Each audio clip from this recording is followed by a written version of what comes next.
Hello, everybody.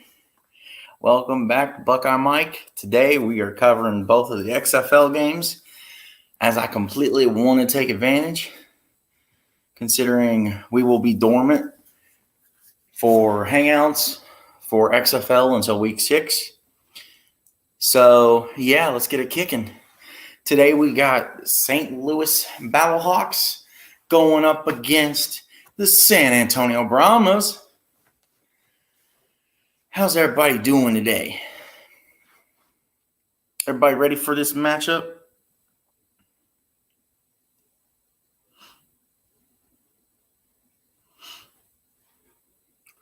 I am totally excited for this. Let's go.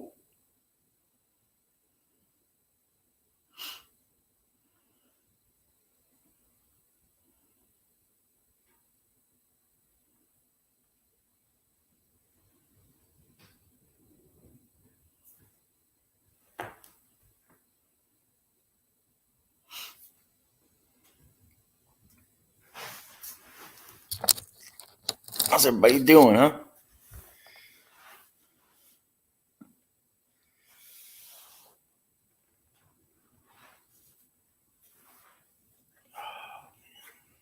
Let's go. Let's get this kickoff going, man.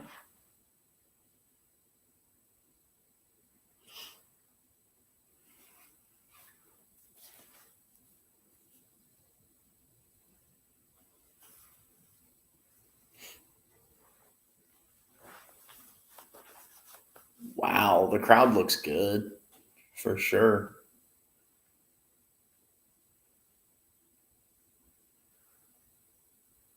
Let's go. Dean Blandino. How you doing, baby?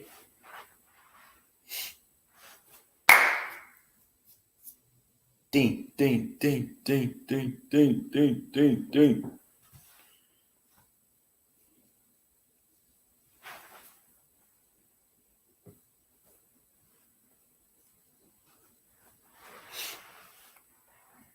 Looks like we're having a conversation with the one and only Dean Blandino.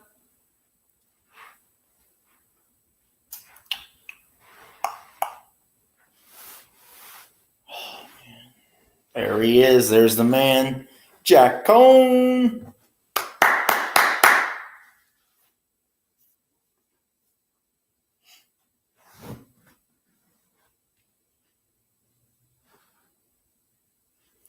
This has to be the most anticipated XFL game for week 1.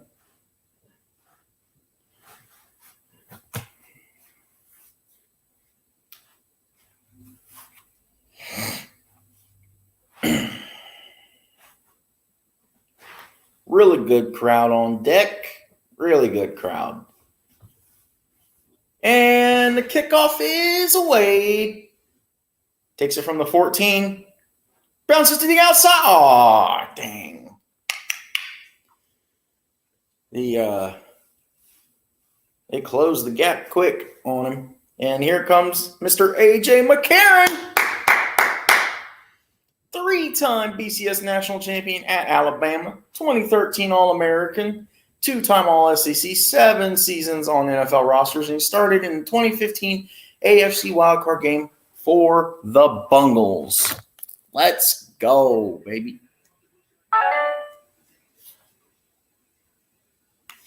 Let's go.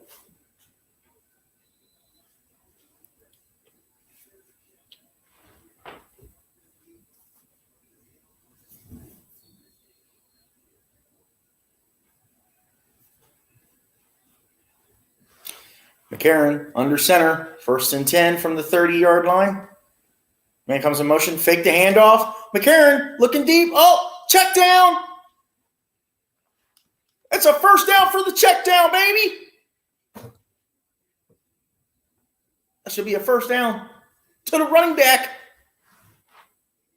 Whoop. He gave it a little slipperoo there.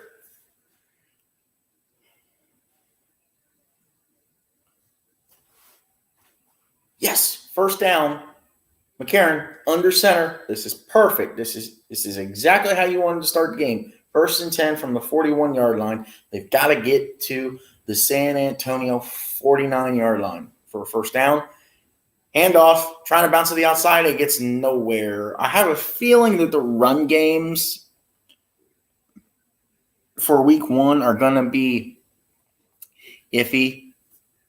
You're going to see a lot of one-dimensional offenses. Mostly the run, or not the run, mostly the pass. Not super heavy on the run, not really relying on the run because this is just an entire feel them out kind of thing. Once we get some actual game film on these teams, we'll have a better idea. McCarron in shotgun, 2nd and 13. It's a handoff. They try to go up the middle. It's a gain of 2. It's going to be 3rd and 11. Come on, McCarron. You need to throw a bomb, man.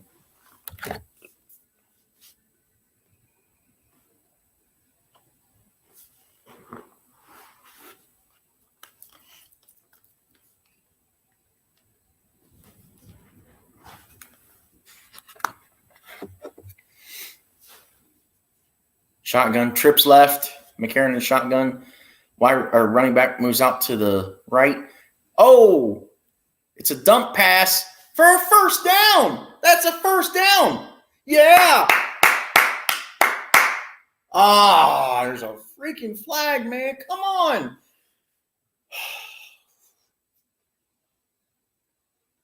You have got to be kidding me. Why is there a flag?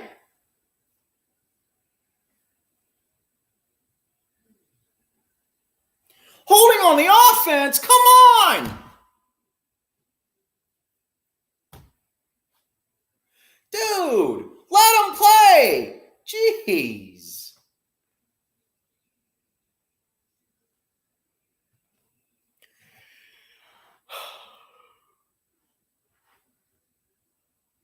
Come on. Not smart, St. Louis. McCarron in shotgun, 12:43 and counting left in the first quarter. Ball at the 36-yard line. And they hand it off. Oh, my gosh. Could he break? It's 4th down. He's going to get back to the original line of scrimmage. Good stop for San Antonio. Good stop for San Antonio. This game, I don't really have I'm not really rooting for anyone specifically. I picked St. Louis in the pick 'em this week, but I like both. If it lasts a whole season, this could be an XFL championship. Punt is taken from the 11, making some moves. He gets 14 yards on the punt return, but there is a flag as he comes down at the 25.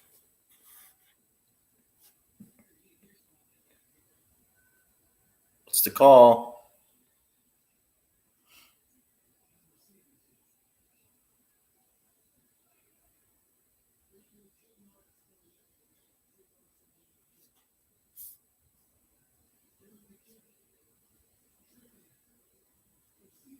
Ooh, tripping on San Antonio.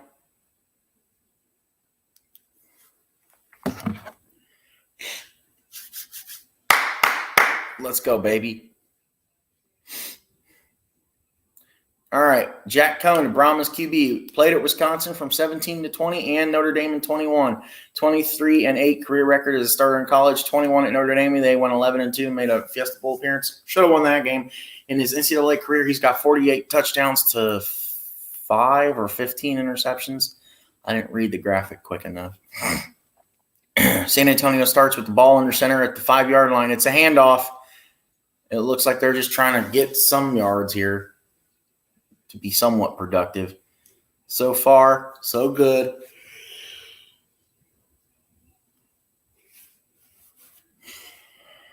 This is definitely, so far, even though San Antonio just started their first possession, so far it's really good game. Ball at the 7-yard line. Coan under center. It's a handoff. And San Antonio gets the bounce to the outside.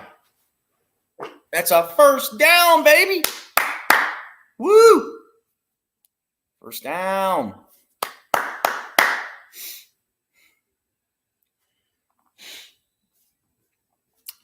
could be your hero, baby.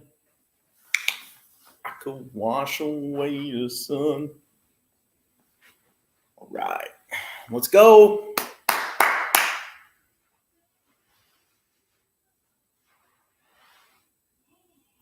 First and 10 at the 22. Coan under center. It's another handoff. It goes up the middle for 2 yards.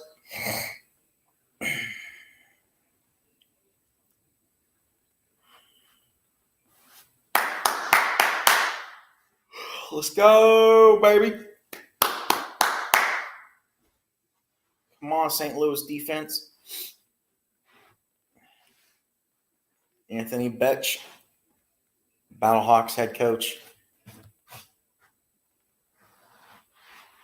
Coan and shotgun from the 24-yard line. Staying in the pocket. Dump pass to the running back. Gain of 4, maybe 5. 4, maybe 5 yards. Jamie Elizondo is the OC for San Antonio. Jack Coan directing traffic here. In shotgun from the 29-yard line. It's 3rd and 3. San Antonio has the ball. Jack Coan staying in the pocket. And a sling pass. Oh, even though the sling pass fell incomplete, there is a flag.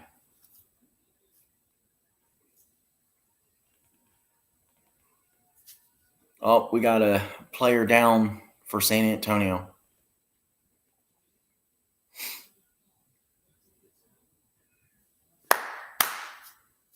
Come on. You serious? You're going to call pass interference on the defense on that? Really? That's a load of crock, man.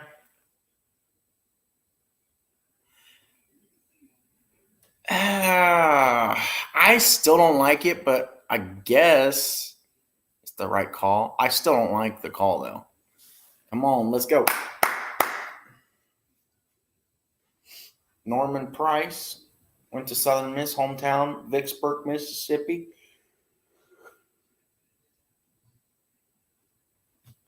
Being helped off the field right now.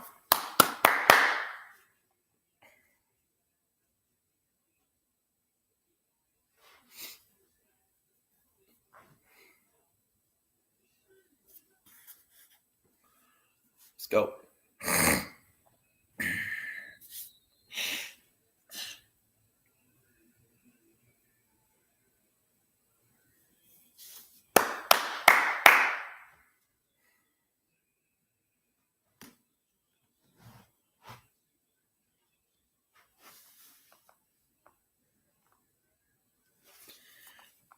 Woo! Jack Coan in shotgun, 2nd and 9. Can't tell the yardage. Oh, it got to him. Yeah, incomplete pass, baby. Let's go. That's going to set up 3rd and 9. He came clean off the edge, off the blind side of Jack Coan. What a rush and hit by 26, baby. Yes. 3rd and 9. Let's go.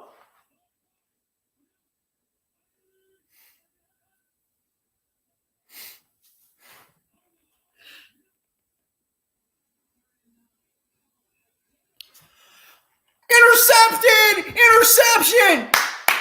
Oh, and it's by 26. Oh, let's go! Making plays up in here. Bad pass over the middle, gets tipped, and that's a clean pick Baby, let's go! And he cut up underneath the receiver, too, because the receiver could have got it, but he cut up underneath them. Woo! Here we go.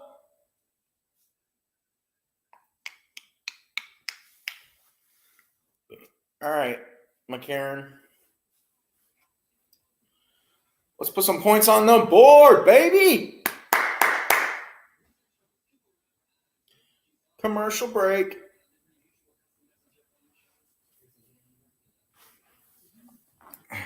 So far, so good.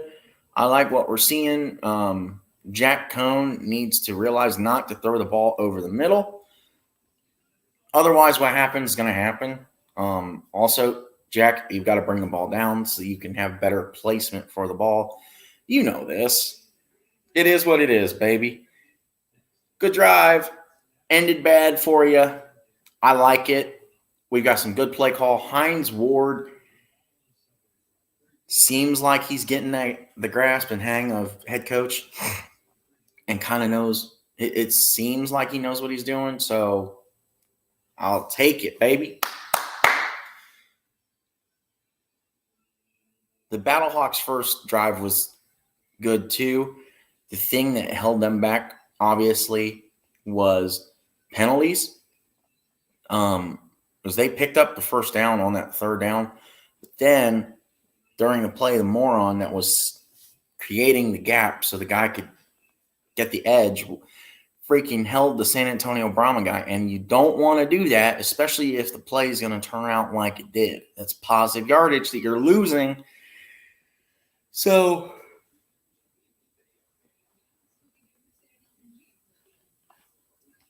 in my opinion, so far so good. Little things to tweak, obviously little things to work on. As we sit here and wait for McCarron to come out for a second drive, I hope McCarron's been looking at the film, the footage, so he knows what he needs to fix. I really want to see McCarron do well. So that's my thoughts on the first two drives so far. Each team has had a drive. We're still at 0-0. Let's have some fun, baby. Go Battlehawks. We got commercial still going here.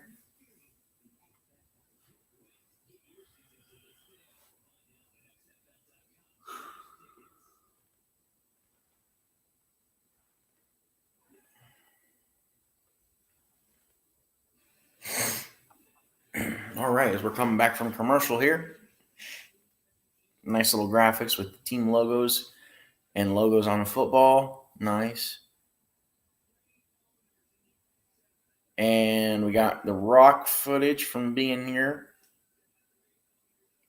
Really like what Rock is doing, making it a point to go to every home game this weekend. All right, hold on. They're talking to Rock.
All right.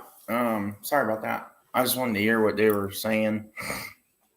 They were doing an interview with Rock and Danny Garcia. They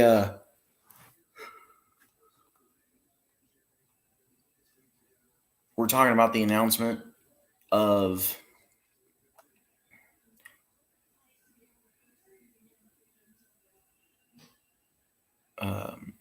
San Antonio hosting their first XFL championship.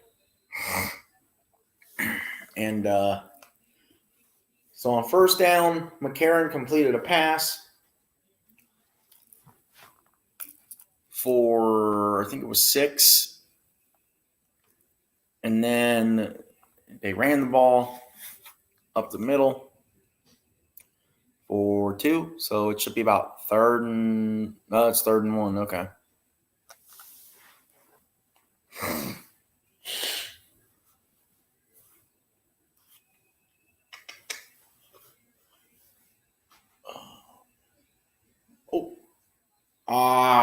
You Dimbo. Come on, man. What are you doing? That's not cool or good, man. Come on, bro.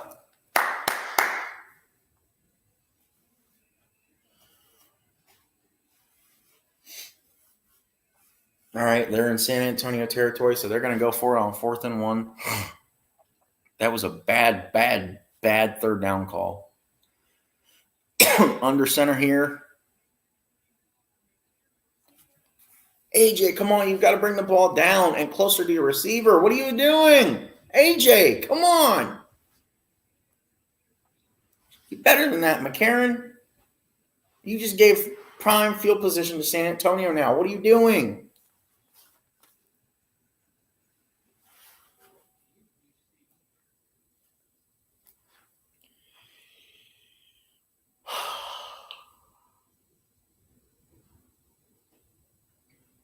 Well,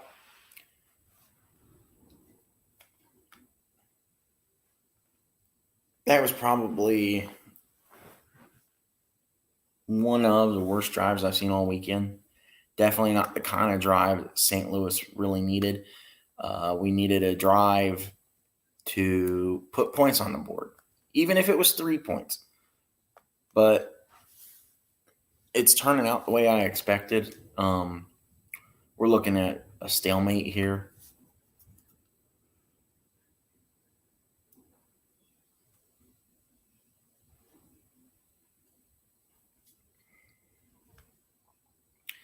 On St. Louis. You've got to do something, man.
All right, San Antonio, second possession. Let's do this. Can St. Louis get another stop and get the ball back? Huh? Coan under center. Faking the handoff this time. Steps up in the pocket. Throws into quadruple coverage, but the wide receiver has enough space from all the defenders that he's basically wide open, and it's a catch for a first down as he broke for a post route. No, he ran a curl route. Sorry, he ran a curl route. Ball at the St. Louis 40. San Antonio is really driving on this second possession of the game. Handoff from under center. Gets 3. It'll be 2nd and 7.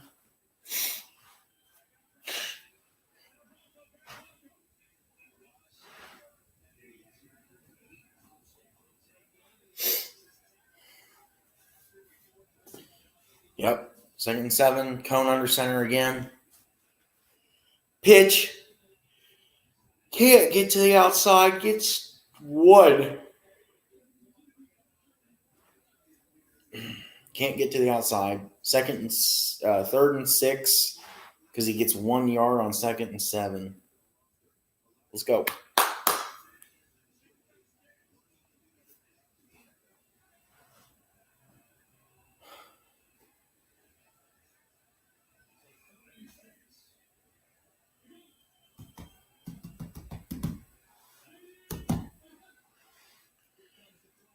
Oh, shotgun. Pass complete. Right at the first down marker. Can we give it to him? Yep, first down. San Antonio.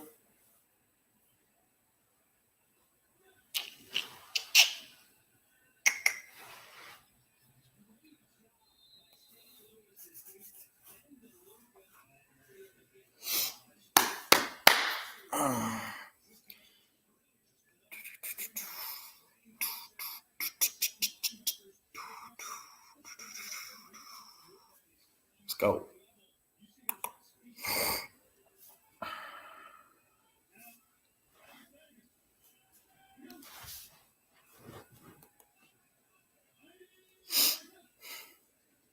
Coan shotgun. Snap. Thrown to number 82. Going to get 5. Should be 3rd and 7, maybe.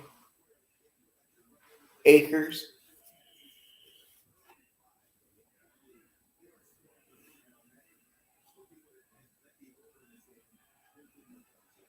Akers with the catch. Gets 7. It's going to be 3rd and 5. Coan shotgun again.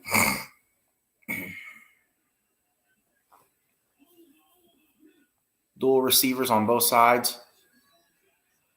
Oh, bro, you don't smack that, man. You got to try to pick it off, baby. Come on, Hamilton.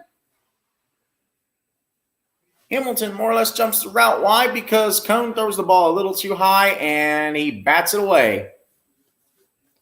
It is 4th and 5. Are we going to get our first points of the day here? San Antonio with a field goal. Uh-oh. Player down.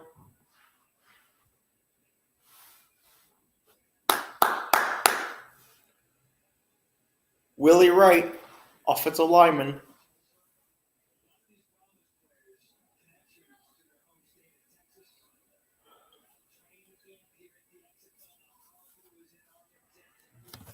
Let's go, baby.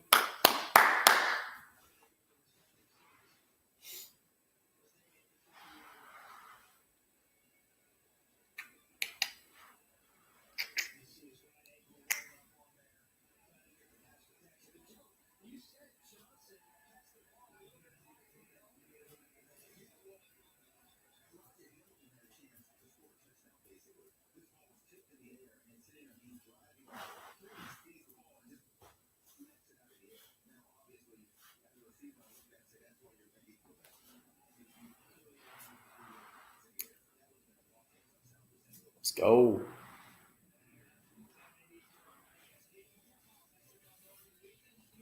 One game left to close out week 1. Seattle Sea Dragons at DC Defenders tonight at 8 o'clock.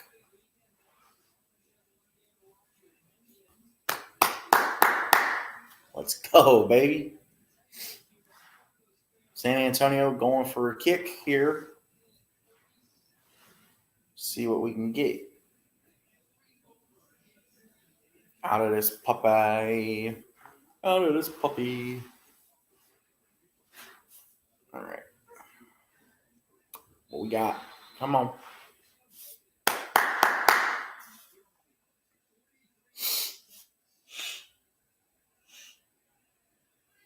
43-yard field goal attempt. Snap is good. Kick is away. Kick is good by a mile. We got our first points of the game, ladies and gentlemen. I have a feeling, like I said in the pick'em, this game will be close. Could be low scoring. Let's see what these offenses do to get a groove going.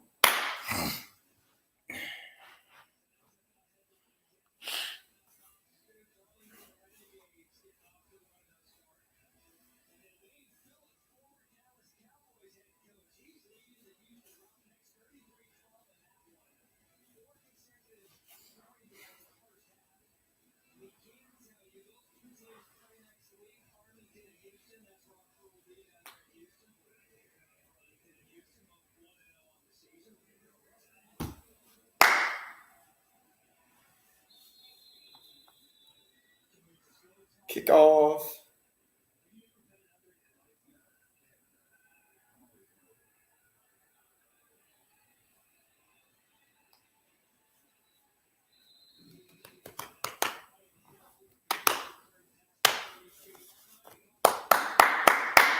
All right, AJ McCarron, 2 minutes, 50 seconds left, first quarter. Let's go.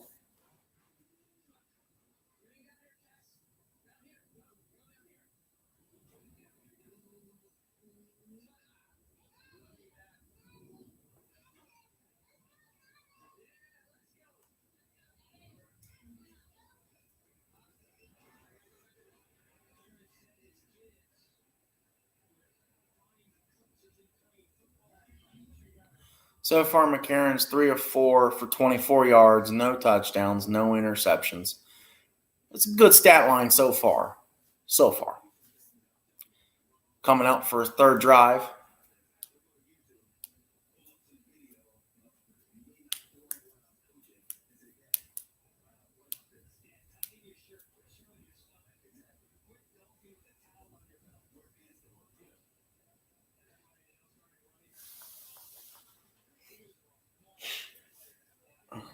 Uh-oh, Brian Hill, the running back, is hurt for St. Louis.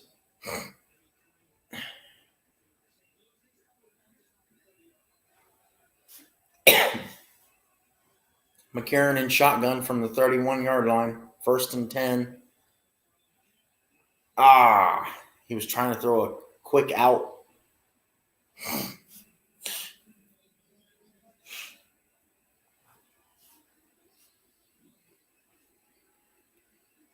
It's all right.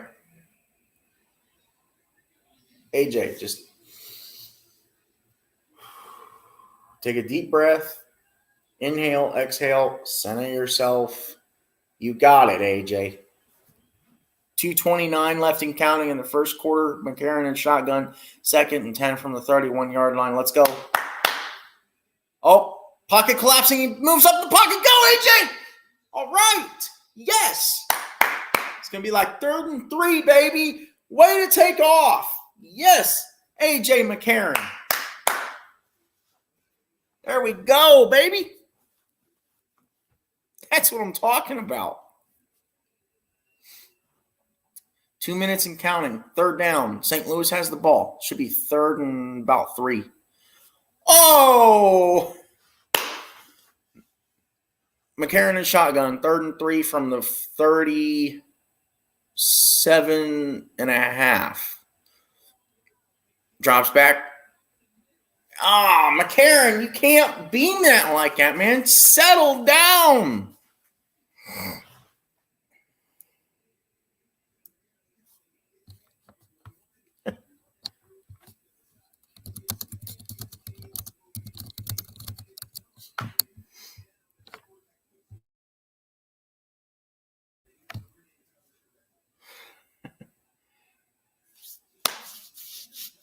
on, St. Louis. You got to produce something here.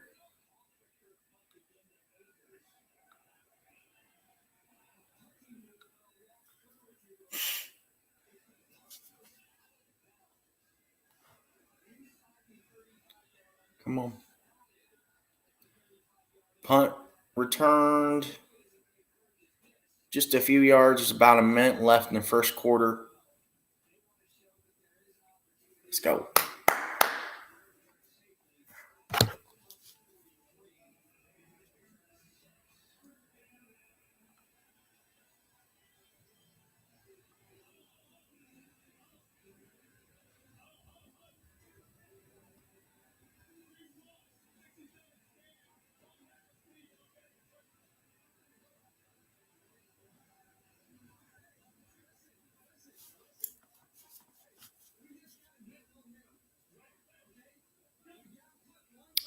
Jack Coan in the shotgun.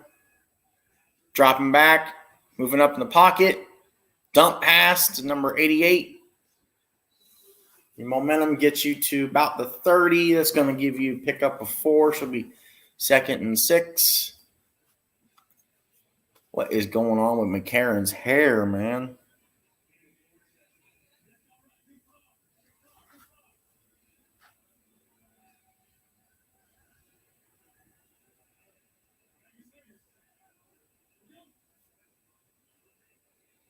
Jack Coan, shotgun, snap. It's going to be a handoff.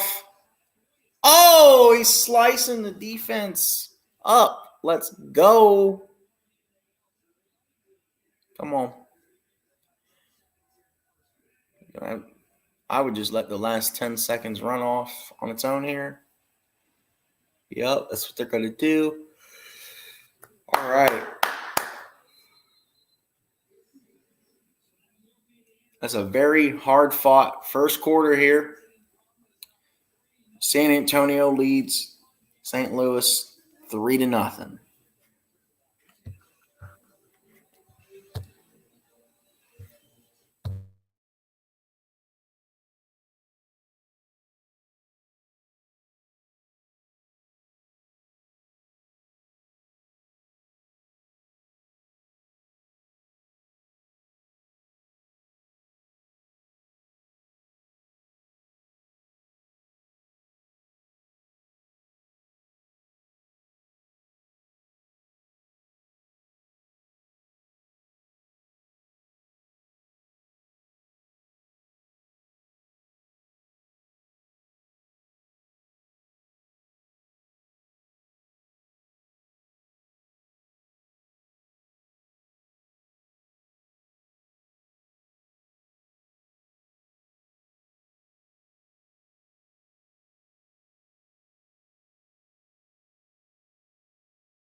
Absolutely, for sure. Will says, been watching the game on the phone. Jack Coan's been doing all right. The interception hurt. At least his team is winning. Yeah, for sure. Yeah, this is a bad throw by Jack. 100%. I don't think that's the right read that I would have made, but that's why I'm sitting here calling this, and he's there at the stadium playing the game, being paid the big bucks.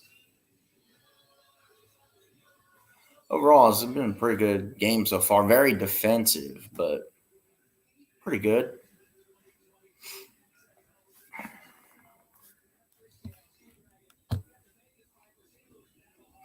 Yes, I can tell just from what little bit I've already watched. He doesn't do well under pressure for sure.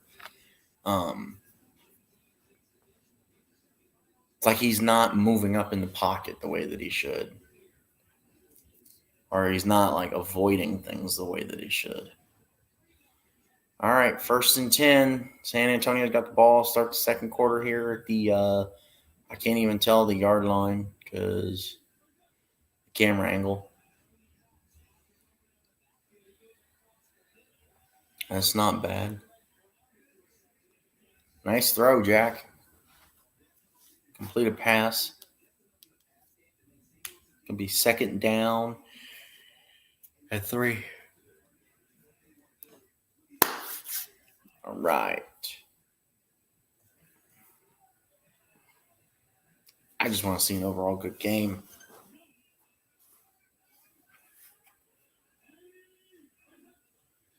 Let's see. Oh, nice. Does it go for? Yep. 1st down, baby. That's our 1st down. Shotgun. Slinging the dump pass. Wide right. For a 1st down. Let's go.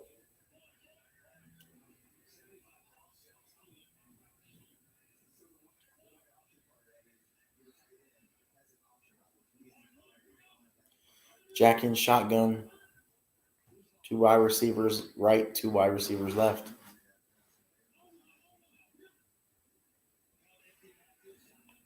Ooh!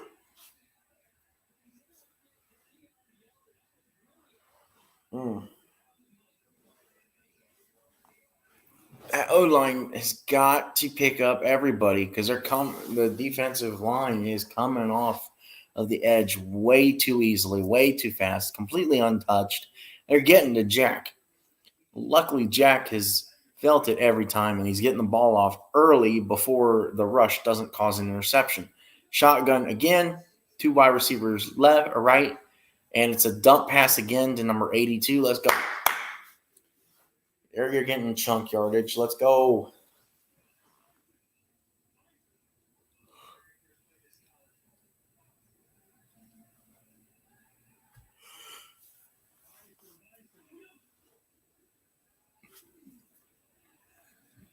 Shotgun on 2nd and 4. It's a run play. Doesn't really get anything out of it.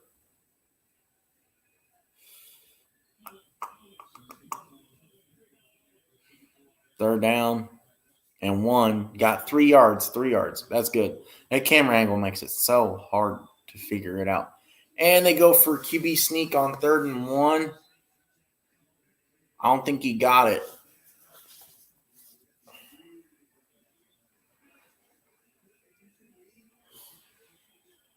Do not think he got it.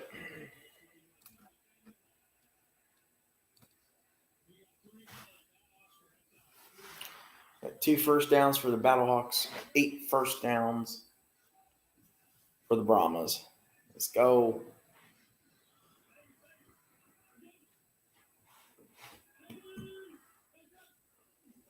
Oh, almost went over his head. Oh, it got to him again. And he throws it out of bounds. Let's go. Ooh, they flattened him like a pancake. Like a pancake. Feeney with the pressure on that one.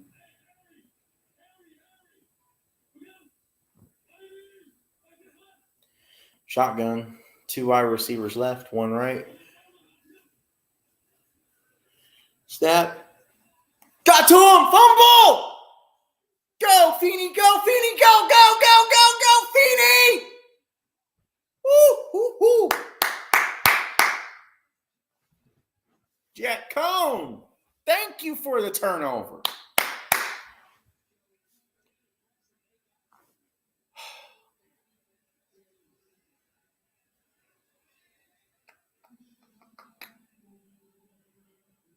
Turnover, San Antonio, St. Louis ball. And they were driving, too. They were kind of deep in territory.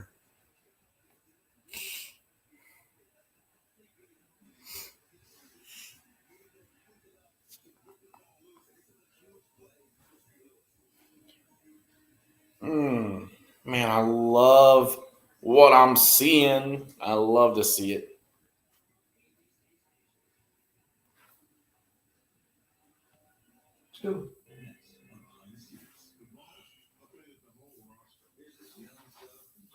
All right. This drive looked like it was starting off pretty good for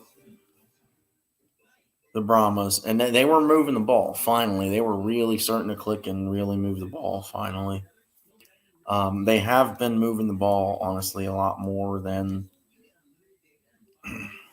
St. Louis has, but they were moving the ball. Yeah, that was kind of ugly. Stuff happens, though, you know. It is what it is.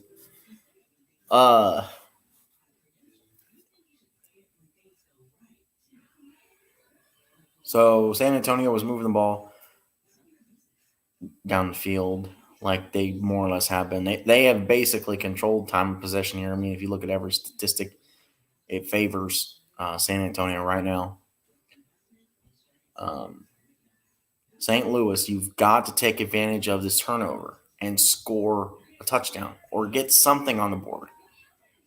You've got to turn the turnovers into points because you can already tell San Antonio is going to be a problem. Take advantage of mishaps. Take care of the ball. Take care of the game. Handle the ball with ease. And just do what you got to do.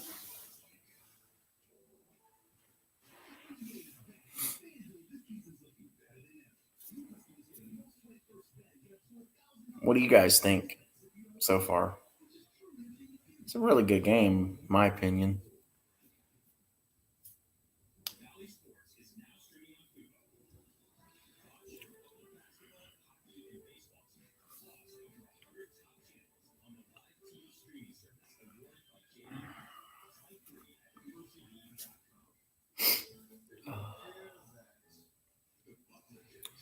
So many commercials, man. Jack Coan looks really good. I think he's got a good grasp of the system. AJ McCarron looks a little rusty, which is to be expected.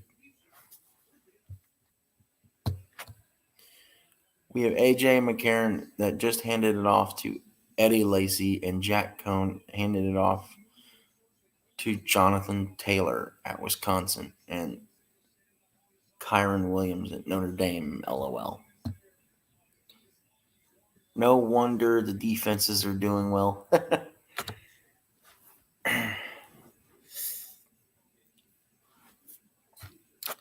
See if we can get something out of this.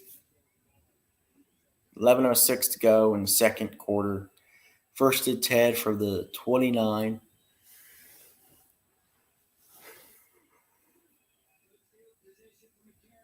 McCarron under center, moves up in the pocket. Wide open! Yeah! First down, baby. Here we go. McCarron getting into his groove. That's what I like to see. Let's go.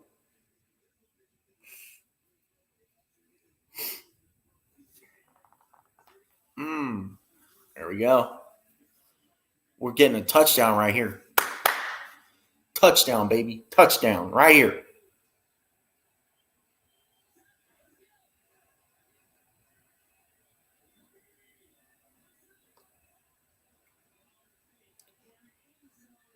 Oh, come on. Where's the flag on that? The fade to the end zone. You've got the same exact play that happened yesterday and last night. You're not going to call the freaking flag on that. That's a load of crap.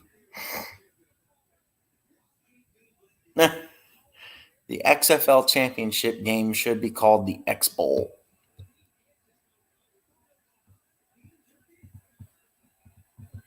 Coan is looking good. Noah. Romo is kicking like crazy. Big Toe Tony. Oh, come on. Now a false start on St. Louis? Really? False start? That's a load, man. That's a load.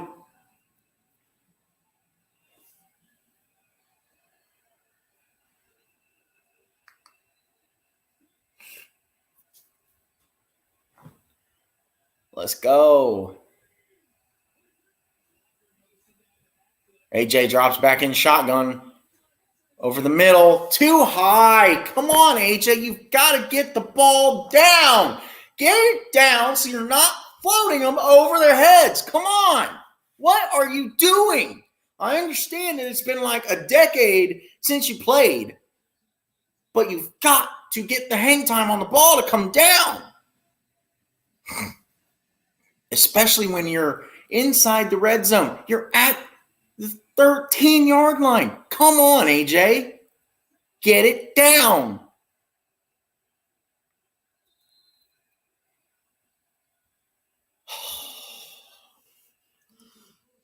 St. Louis can't even get the play in time, so now you got to call a timeout. What are you doing? Get your head together. Come on. I'll be right back.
I wouldn't, especially if they score a touchdown here. I would think maybe let them finish out the half. I've been a component of letting each first and second string QB play a half this entire weekend, just so we can get an idea of what each one looks like. McCarron in shotgun from the 14. Step up, step up. No! What are you take off? McCarron! What happened to that freaking Alabama IQ, dude?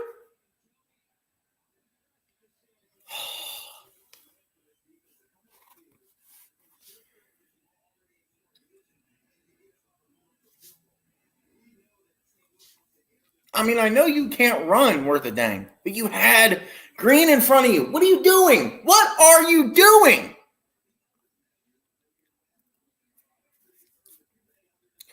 Come on, Donald Hagman. Oh, my Lord. Thank God somebody called a timeout. That thing was whiffed bad. Oh, my Lord.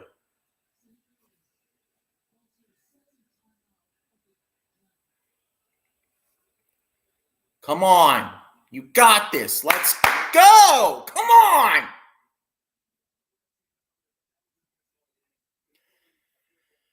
Ugh.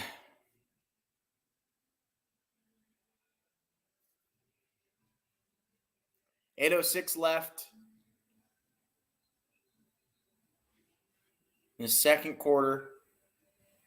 San Antonio leads 3-0. It's 4th and goal for St. Louis from the 14. McCarron looks really bad. I did not expect him to look this bad.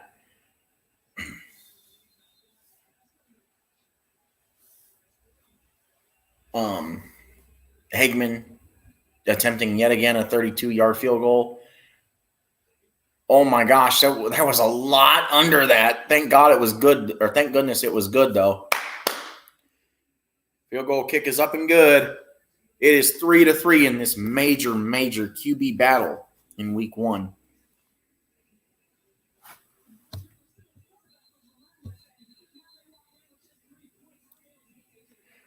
What's up, Sorgi? How you doing?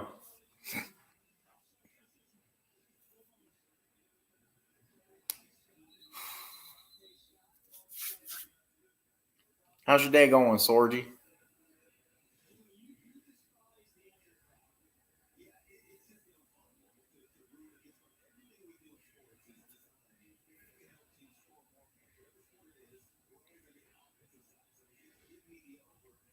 Not that anyone cares because this is a football stream, but Houston is up 42-21 right now. Purdue mud stomped Ohio State 82-55. That one went final. Just some major things. I'm good, Mike. Just eating dinner. That's awesome. What are you eating? I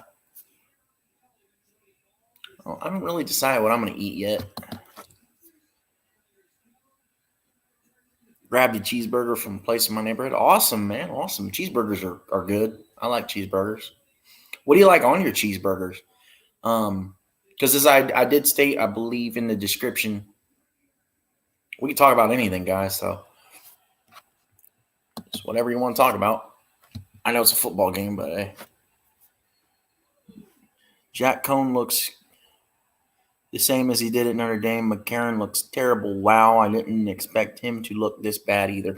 Yeah, I'm irritated with AJ, but I understand. It's the first game, and he hasn't played in so long. It's crazy. Oh, sorry. I'm a few feet from the computer. You said Philly cheesesteak. My bad. I love Philly cheesesteaks, so those things are good. We got a place here called Charlie's that make really good Philly cheesesteaks. Another place I like to get a cheesesteak from is a place up here called the Bella's Subs. They make really good cheesesteaks too. Will says UNC really needed that win. Poor Jeffrey.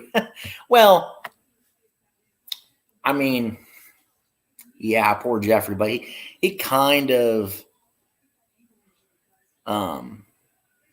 he's kind of hard on them and realizes that they're down this year. For sure. Jack Coan in shotgun, 3rd and 6. Oh, come on! How do you jump and fall for that? What are you doing, dude? You gave up free 5 yards. What are you doing? Come on. Ugh. Gosh. St. Louis is just falling apart.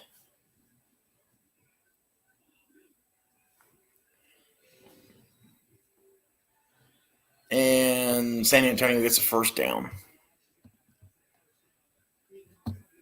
I live very close to a Charlie's. Nice, Will. Nice. Edward, all Notre Dame QBs are bad. Coan is playing as expected. Will, the street from my apartment. Cool, cool. Will, we know something about Coan. LOL.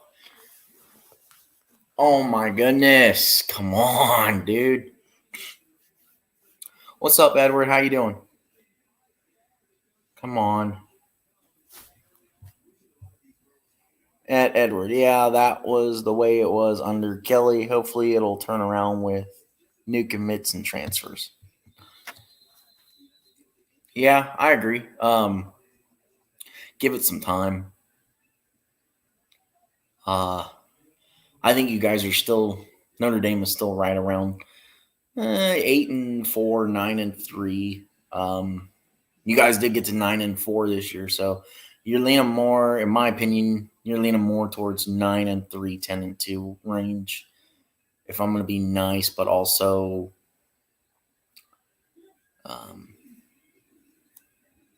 objective.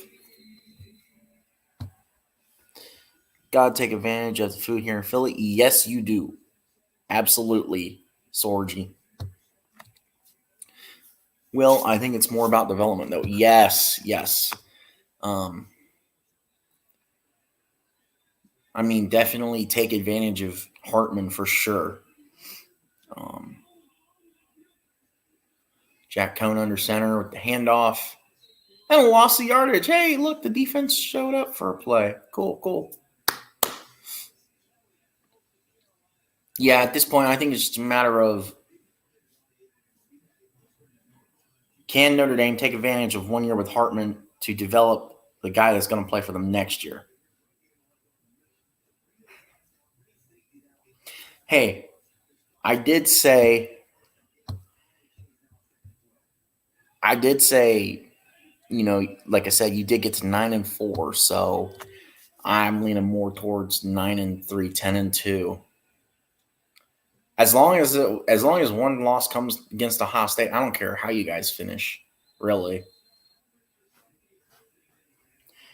Maybe 9-3, but that would be very disappointing.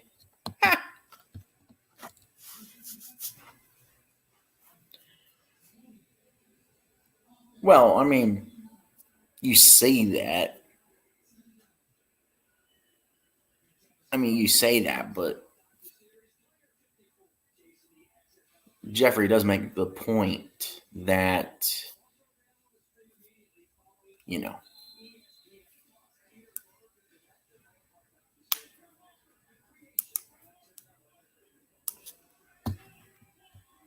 all right, let's see. Kenny Minchie and CJ Carr look really good. Hopefully they'll be developed. I'm sure they will. Honestly, I'm hyped for you for CJ for sure. My Badgers got Tanner Mordecai at QB. I'm happy. And it better be Nico Marchiol time in Morgantown. Better recruits than Ian Book, that's for sure. Oh, yeah, those two definitely are better than Ian Book. If I'm honest, I think Notre Dame loses to Clemson, Ohio State, and USC now just because we have zero clue what this new OC that was a tight end coach that got promoted. He might suck calling plays. Edward. Oh, Edward.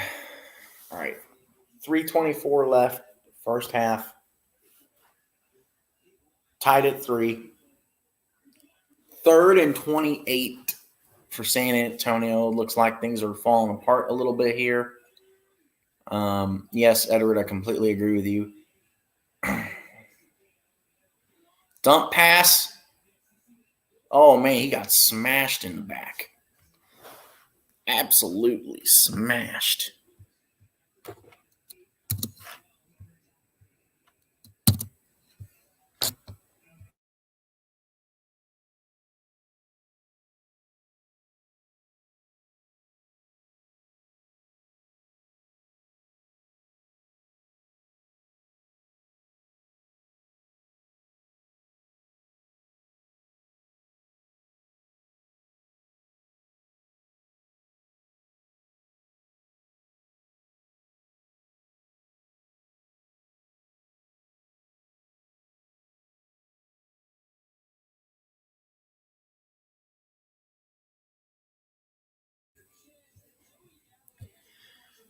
Edward says that's a true statement, though. We have zero clue. He might suck or might be good at calling plays. Yes, just like I like Ohio State hiring, or not hiring, but bumping up Hartline. I don't know how it's going to go.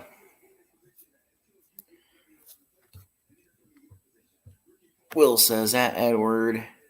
I get it, but that would be disappointing, especially since we are going to be better this year. But I know Clemson will be.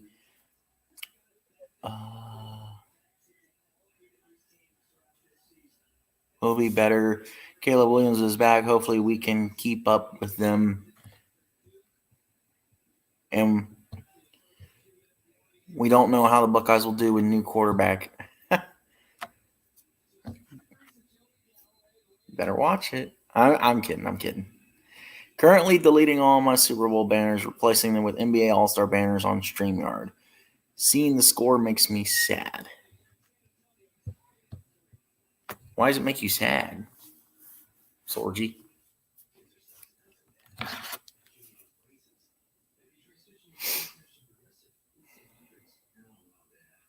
I mean, to your point, Will, if I'm going to be objective here, you're right.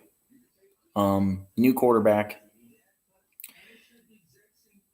And we don't know how that's going to mesh. The only thing that's going to help us with you guys is you don't get us right out of the box.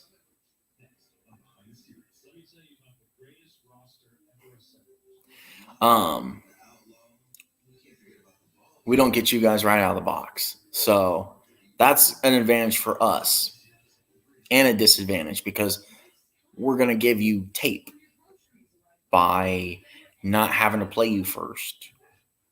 But I think for us, it's going to be a more major advantage. I really, really want to see about getting a ticket for that game. I want to go so bad. Be there in person.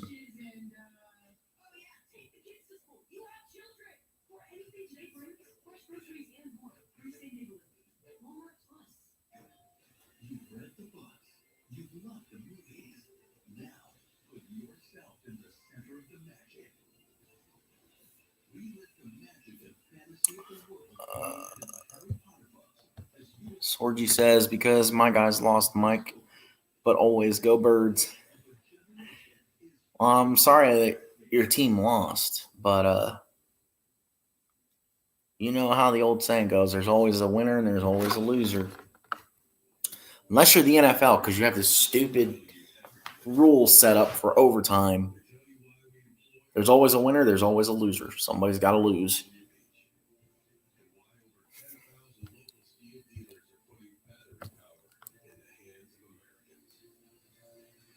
Chiefs did play a heck of a game, man. That Super Bowl, as irritating and annoying as that Super Bowl was, that was a good game. I was definitely pulling for the Eagles, mostly because the Chiefs did not deserve to be there. They obviously got there. Things happened. Refs were blind. Calls were made that shouldn't have been made. Calls were not made that should have been made. At the end of the day, that's the matchup we got. That's the score we got. So congrats to the Chiefs. Hopefully the Eagles don't fall off the face of the earth, even though Austin would love to see them just fall off the face of the earth. Hopefully they don't, but we will see.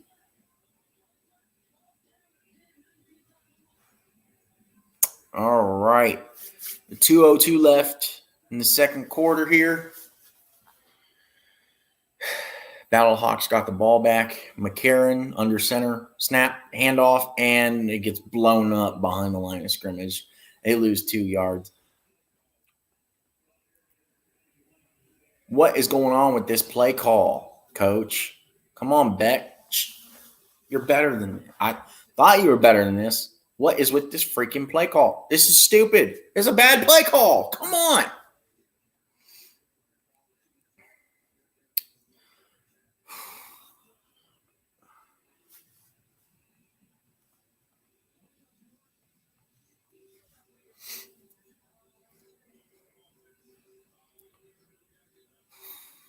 So, how's everybody's day going?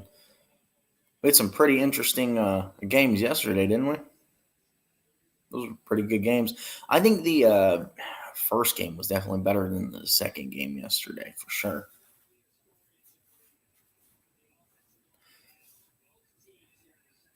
There's rumor that Mackenzie Milton might sign with Orlando Guardians. That'd be awesome. He got totally mistreated at Florida State, in my opinion, for sure. McCarron in shotgun. It's 3rd and 11. 1:58 to go. Ball at the 23-yard line. Come on, McCarron. Quit dancing in the pocket, son. Throw the ball for positive yardage down the field. What are you doing? Now it's 4th down because you threw it behind the line of scrimmage, well short of the 1st down. I don't understand the freaking play call. What is happening? This is bad coaching. Why? This is horrendous.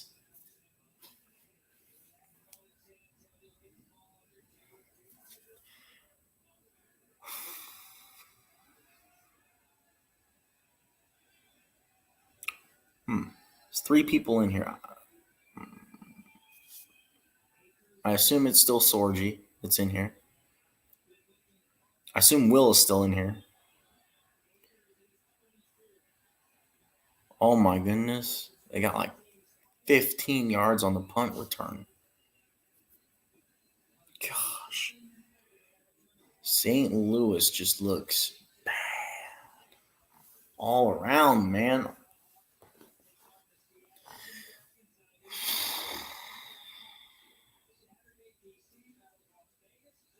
Whoops.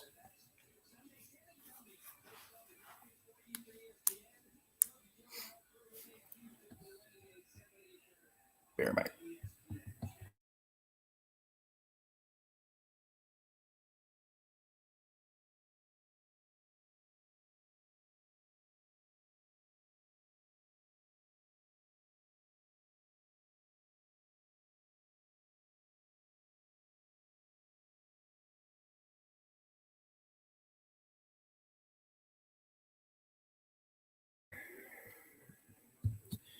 All right.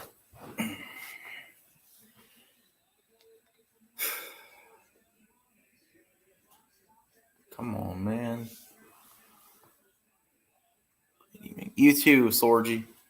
Have a good one. Thanks for coming in, man. It was great talking to you.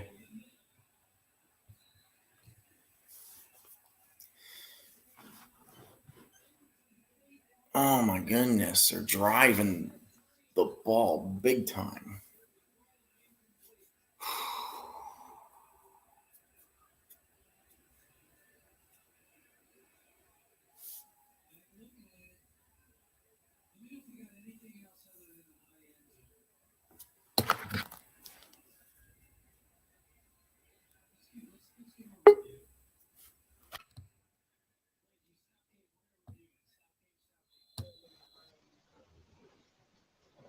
What's up, man?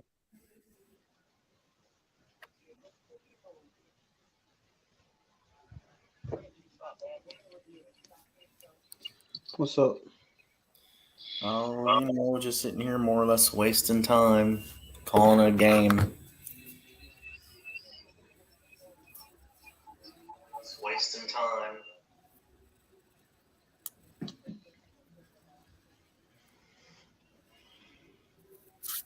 What you been up to? Not much. Watching Harry Potter for the most part. Harry Potter's pretty good. Yeah, I own every book and every movie, so anytime it's on TV, I just watch it. Yeah.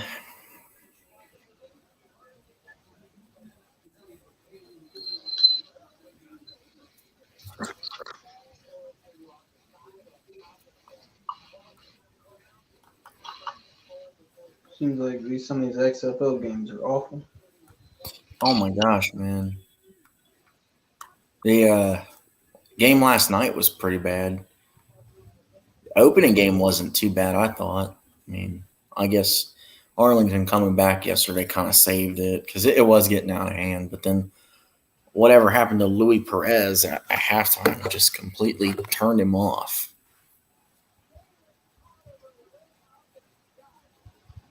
No, the Vipers are stacked though. So Yeah, they're stacked, but I mean, I feel like this is going to be like the same team, like in the XFL a couple months ago when was it PJ Walker's team? They were just stacked with everybody, and the Vipers look the same way. I mean, they got Bryant and Allison and an okay quarterback, and their defense is stacked with. I mean, shoot, they got Vic Beasley. I mean, I don't know. yeah. I don't know how you manage all that, but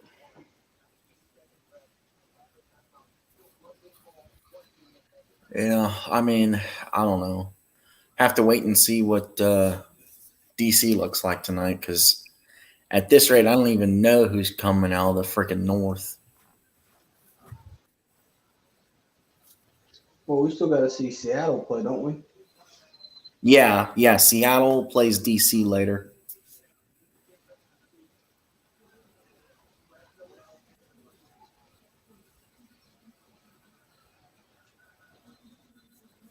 And I mean, I get what Will was saying, but if you wanted to be really objective, like Notre Dame, you're literally a crapshoot right now. Like, oh, we're supposed to be better. Yeah, you're supposed to be, but you hired an OC that ain't never called plays before, who was just a tight ends coach. Bad move. I So mean, the reality is, you don't know what the heck you got at OC. He might seriously suck as a play caller and might lose you every big game you're in. Your defense might be better, but your offense might be worse, and that's with a better quarterback. that's true Play too. calling is everything. Yeah. I think they need to have a serious sit down conversation with Hartman and just be like, okay, what style of offense can you run? What works best for you? Because they've only got Hartman for 1 year. So just run everything through Hartman, play to his strengths, call the plays to his strengths. And you just basically want to look like you're not wasting a year of his career. I mean, Yeah, but the reality is he ran a slow mesh at Wake Forest, which is a spread offense with a slow mesh at the point of attack. The reality is Notre Dame about to go 5 wide every game and just play spread football. they never do. And at that, I don't think they have the wide receiver talent to go 5 wide at the jump and just. I mean, unless you're about to play 3 freshmen. And then you don't know what they'll be, and they could be really good, but at the same time, they're freshmen, so they might need time to develop. Mm-hmm. Yeah, I mean, it's hard saying right now. I mean, if you look at Ohio State, yeah, they don't have a quarterback, which is what I was saying all, before the season ended and afterwards is you don't know what you're going to have at quarterback, but the reality is you know what they have at the offensive coordinator position. Yeah. Mm-hmm. I mean, Clemson just got Garrett Riley. How do you drop that pass? Just got Garrett Riley, so they upgraded at the play calling position, which was their weak point last year. Mm-hmm. And Southern Cal's returned their quarterback and their play caller because it's Lincoln Riley. So their offense is going to be able to put up 45 points easy.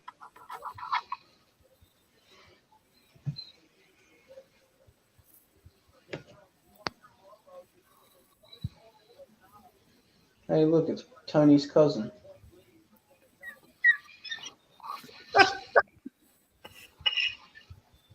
Yeah, Will, that's what he's saying. It was a great play call. The receiver just. No, you can't drop that ball. That was perfect placement and everything. I thought it was, at least. No, it wasn't a bad placement of the ball. It was just he dropped it. Yeah. Probably was a touchdown if he made the catch. Oh, for sure. Hates it and sticks the ball over the line. For sure. Oh yeah, that's definitely. Oh my God, he missed it. 100% a touchdown if he makes that catch. Oh my God. Oh, come on, Betch. Just take a knee. Go into halftime. This is why, kickers don't make it in the NFL very long. Unless they're like on the dime, like Vinatieri, Nugent, those Yeah, guys. but you're talking about. That's what I'm saying. You're talking about a handful of kickers. Yeah. To your point, you hardly ever come across a kicker that's like in the league for a really long time. I mean, Robbie Gould is the one that's still won, but I mean, it's just Mm-hmm. you don't see guys like that because kicking is a lot harder now because kickers obviously have digressed over the years. Mm-hmm. It's sad how the kicker position is just like deteriorated. I mean, shit, extra points are hit or miss now. Yeah. Which is sad. Hard to come by. You're talking about a 10-yard field goal and you can't kick it right down the middle. Because I mean, even I think it was the 32-yard attempt in this game from St. Louis. It was like I was like, what the crap? Because it looked like it went more up than it did out. And so I'm like, oh my gosh, that's going to miss. And then it didn't help that the snap before on the timeout that they ended up calling, he completely whiffed it wide left. I mean, oh man, crazy.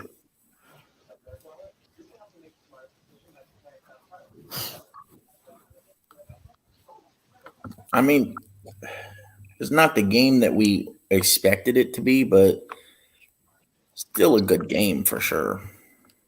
No, I mean, I'm pretty sure this is the game most people expect.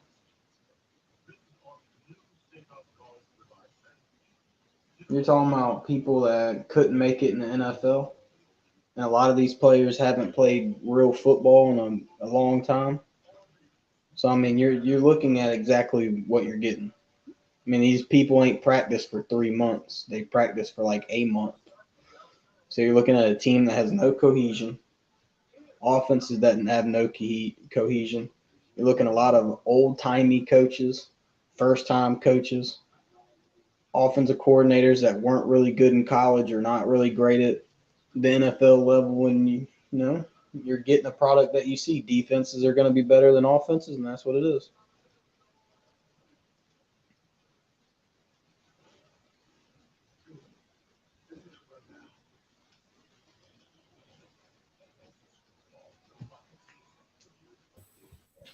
Yeah, I mean, I don't know. To your point, we probably won't see any cohesiveness or meshing until like week 3 or 4. So just stinks, but is what it is. I mean, this is to your point. This is basically what you get when you rush the product out.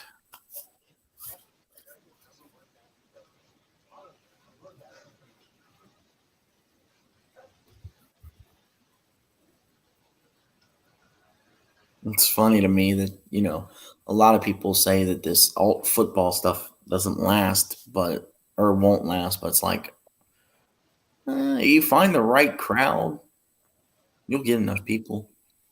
I mean, shoot, the games yesterday were both just over 12,000 in attendance. It was like 1247 for Arlington, and like 12,784 for Houston.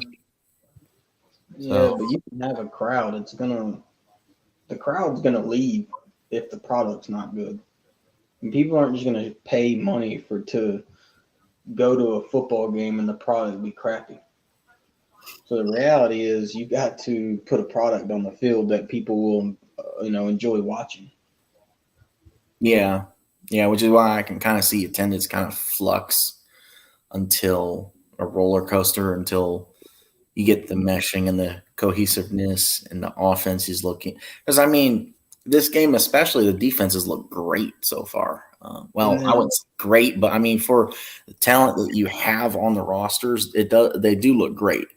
The struggle seems to be on the offense, and across the board so far, there hasn't been any balance. It's been mostly predominantly passing. And why? Because you don't have the meshing, you don't have the cohesiveness and the ability for whatever reason else to set up the run game to have a solid run game outside of, I think Houston's been the only team so far to constructively pull off a run game. I mean, you're also looking at the fact that these offensive lines probably are lackluster. So Mm-hmm.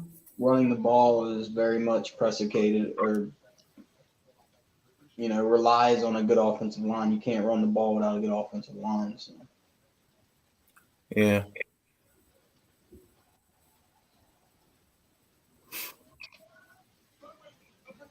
I mean, to your point, it doesn't help when, you've got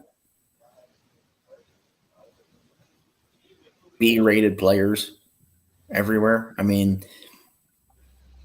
I don't know. I expected a little better of a performance out of AJ McCarron, but at the same time, like I said at the beginning, he hasn't played for like 10 years or more, I think, like actively.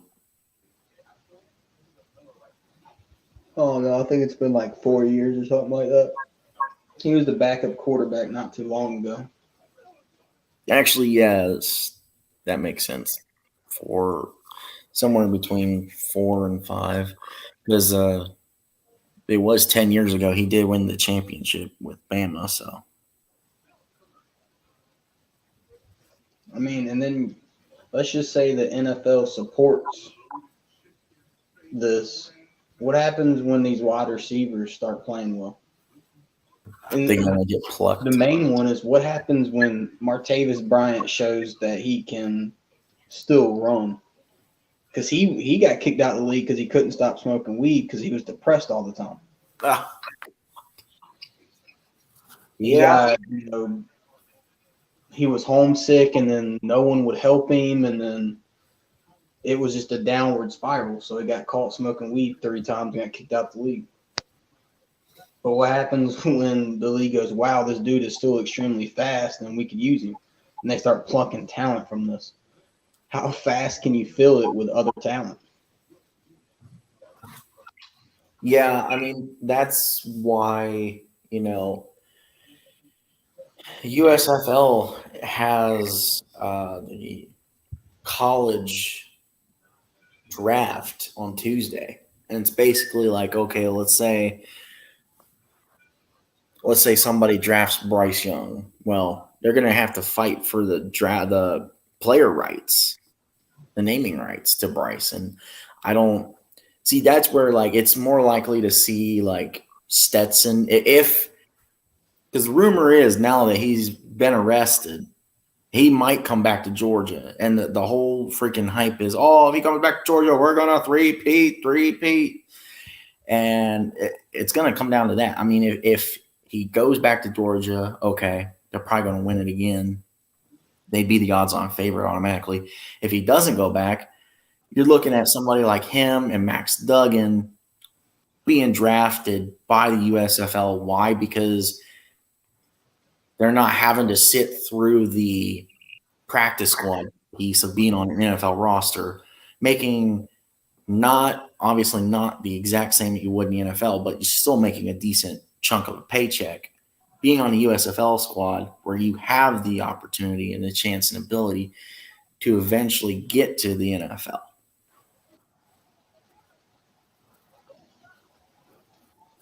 Well, I don't think he even has eligibility, so I don't think he can even go back to college if he wanted to. I don't know. I would assume maybe he has like 1 year of eligibility left, which is weird, like how you can come up with the math for it.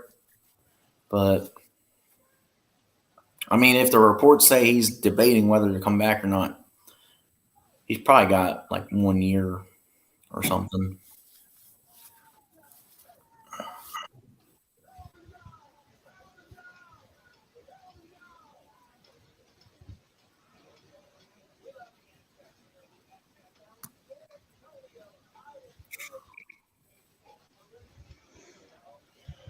No, Stetson Bennett has zero remaining eligibility. He has played all 5 years of his college football career, so he cannot come back to Georgia even if he wanted to. Yes. Exactly what I wanted to hear. Either way, they'll still probably get to the playoffs anyway. I mean, yeah, they got a cakewalk schedule. Yeah. People talk about Ohio State having with a cupcake schedule. Oh my gosh. I mean, they have Mike Bobo as their OC. So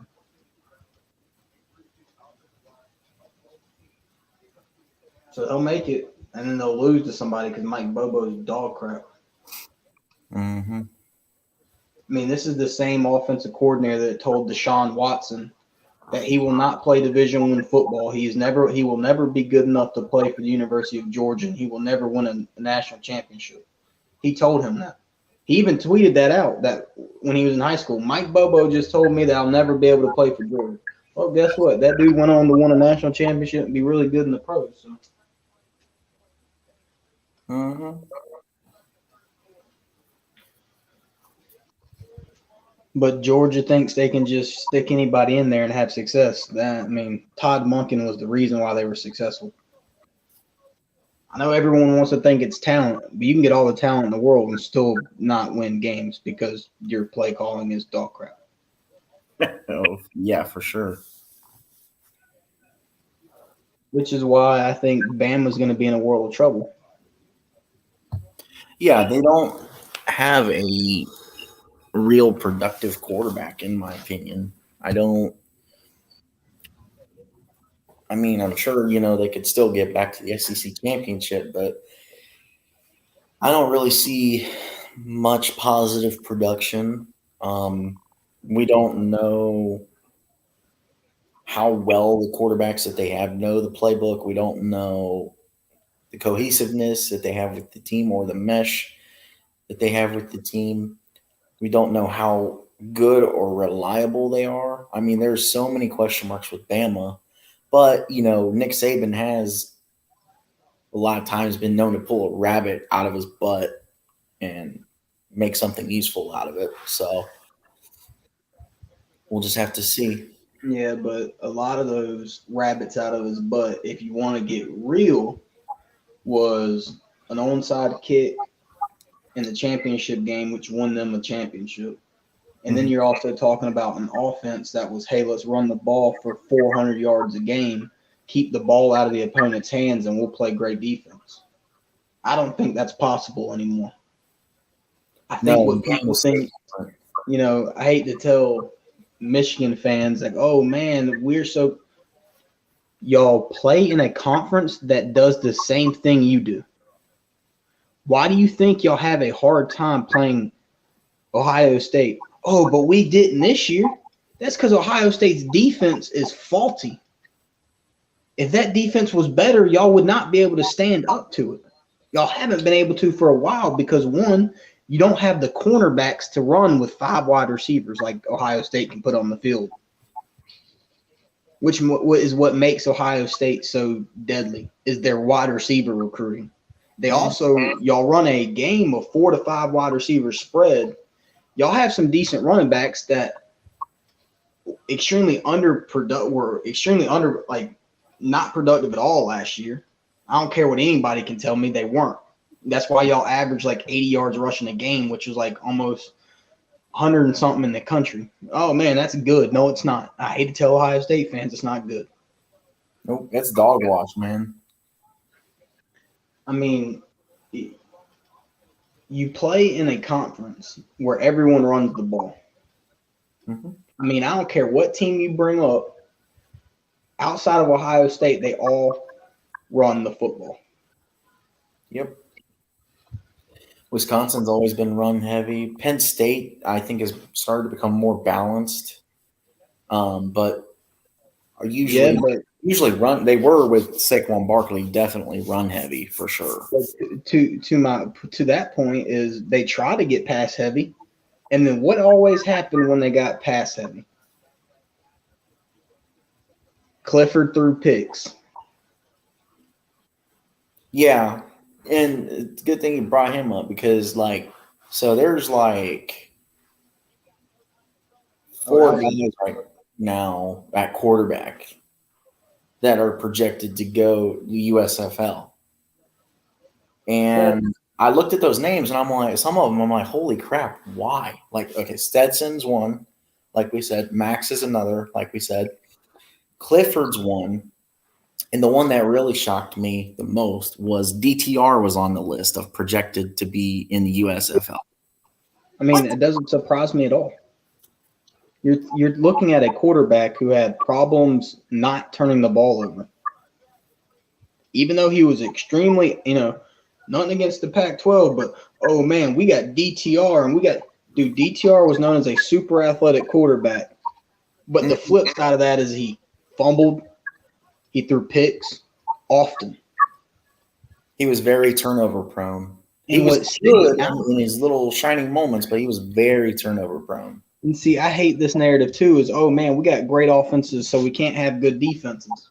You can have good biggest crap I've ever heard in my life, but these offenses just have free run in Pac-12. I mean, they have zero pass rush. They have zero linebackers who can run out in the open field. Mm-hmm. Their corners and safeties are below average.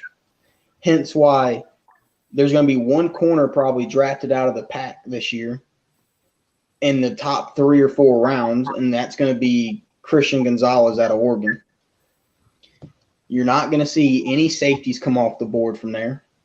You're going to see there's a reason why these players do not get drafted out of the pack. Oh, and USC fans, but we had that one guy.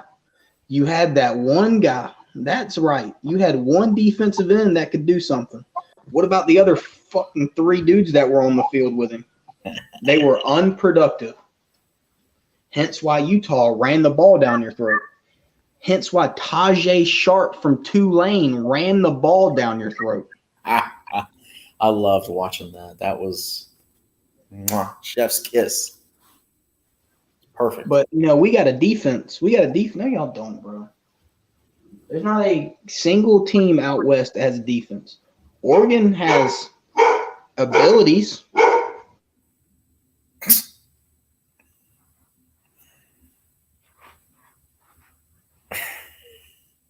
Yeah, I mean, to your point, I was going to say that Utah is the most dominant defensive team in the pack, but look what Penn State did to them. I mean, to your point with talking about like Michigan fans in the Big Ten, it's like the Pac-12 is the same way. I mean, yeah, you can say you're great inside the Pac-12 and in a regular season because you either all beat up on each other like every conference does, or like Michigan, you have a cupcake non-conference schedule. You have nothing to save you, and that's why you make those mistakes because you have to go undefeated when you have a cupcake schedule, because if you lose a game and your schedule is not strong enough, you kiss that 4-team playoff goodbye, which I know is not really going to be an argument much longer, but I mean, they'll get someone in the 14-team playoff, but the reality is if they're going to meet anybody with a defense, they're going to have a hard problem. Mm-hmm. I mean, and it's blatantly obvious between the way that their setup is and their schedule, I go back and forth with family members that are Michigan fans on this because they want to. My explanation is, well, your schedule is so soft. Of course, you've won all these games on your schedule, and they're like, well, Ohio State's is soft too. And I said last year, I said no, because Notre Dame is the one that saved them, even though Notre Dame finished 9-4 after their bowl game. And if you look at last year's, if you take last year and turn that into a 12-team playoff, it's plastered everywhere that Michigan would be the 5 seed. Why? Because they're the worst Power 5 conference champion out of the Power 5 schools. Your 1 through 4 would be Georgia. Clemson was on there. Utah was on there. Oh, and TCU. So, I mean, it's the way that you schedule everything for that, and then it's these guys you're bringing in, and then you're rotating coaches in and out the rotatable door. I mean, yeah, Alabama's famous for doing it all the time, but it's like they're the only team that seems to be able to get away with it and produce. And lately, it's been less Alabama. It's been more you guys at Clemson and obviously Georgia, just because everybody wants to come play for Georgia. Why? Because they're the reigning national champs. And they're good. Well, the reality is Bama. It's easy to do what Bama did, and it's been known for a while. You run Nick Saban's defense. So if you're a defensive coordinator, you come in there and you get handed a playbook. And it says Nick Saban right across that thing, and you run his playbook. And then when Lane Kiffin came in, he changed the playbook. He got, he brought in his own playbook. He was able to talk Nick Saban into running his own playbook. So then you had Nick Saban say, okay, well, this is now my new playbook. Steve Sarkisian came in, got handed a playbook that said Lane Kiffin's playbook. Ran those plays the way you want to run them, but these are the plays we'll run. And that's the same way it's going to be now with Tommy Rees. Tommy Rees ain't about to bring in some spectacular playbook. He didn't have it at Notre Dame. So the only smart thing is say, hey, you're going to run the plays out of this playbook because this playbook has won us 2 national championships.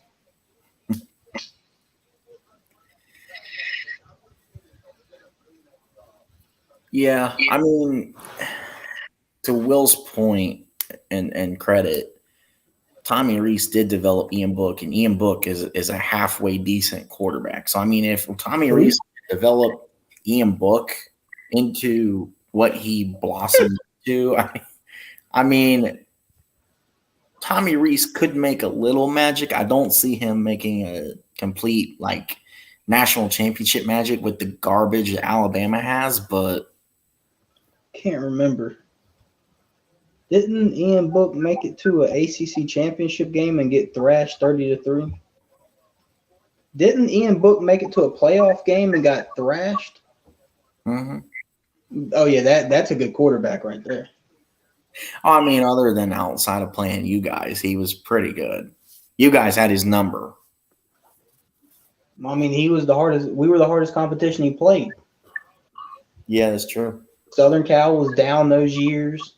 They didn't play y'all. I mean, it's easy to say a quarterback's good when he's beating all the lesser competition. True.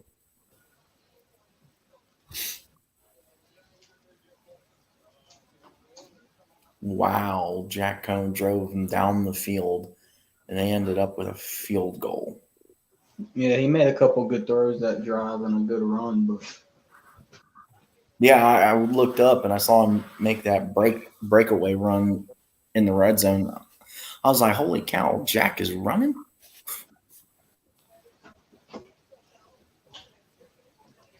Yeah, I think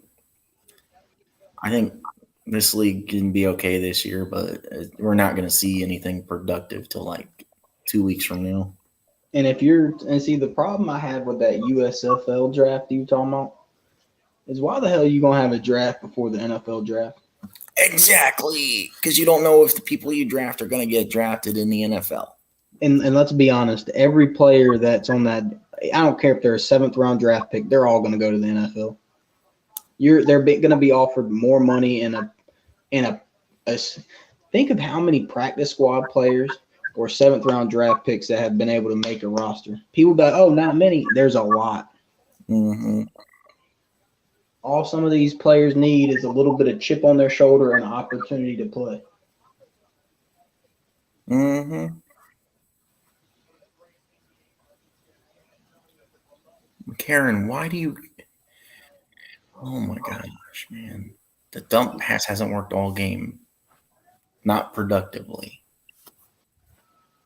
You're lucky you got like 6 yards out of that. Why are you dumping?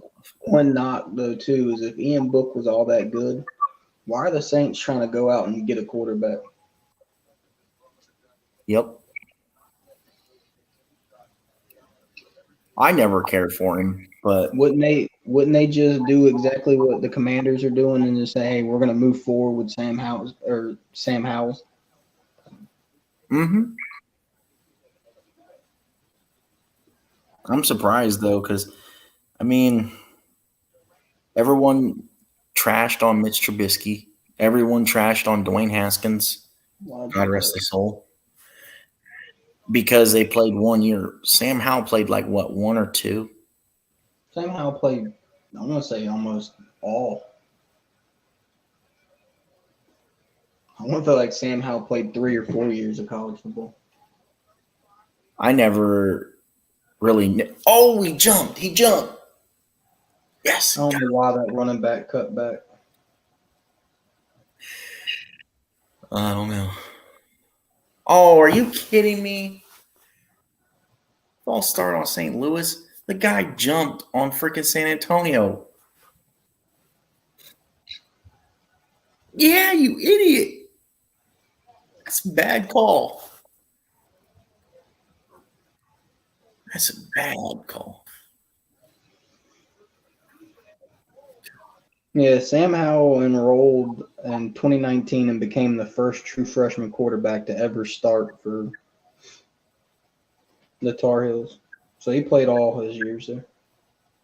Oh, dang. You freaking slipped, AJ. What are you doing? Yeah, I mean, to your point, it's probably just a me thing. I didn't realize he had played all 4. I never even knew he really existed until Orange Bowl against A&M, that performance. Well, that's what happens. A lot of people don't even watch the ACC, and they just claim it's a crap conference. And then, they see these miraculous quarterbacks do miraculous things, and they're like, oh, look, holy crap, they're good. Well, yeah, I mean, to your point, like me personally, I don't outside of you guys because everybody else stinks. I watch them all. I mean, I'll go back and watch the highlights now just because we cover it all. But I think the only team I don't watch is Georgia Tech, and I'll watch them this year because of all the talent they brought in. well, until this year, I mean, Georgia Tech, it's been kind of justified in not watching Georgia Tech. So I don't blame you there. I mean, I don't watch Rutgers unless we're playing them. I don't. The only way now I would watch Rutgers is basically for doing a like dissection Ohio State Rutgers preview video. Other than that, I don't watch Rutgers religiously. I mean, if you look back in the history, you have some good performances when they weren't even in the Big Ten yet. Their most notable bad performance, hands down, has to be the Michigan game in, I think it was 16 or 17, the 78-0 game. Easily the worst game in the history of Rutgers football, has to be.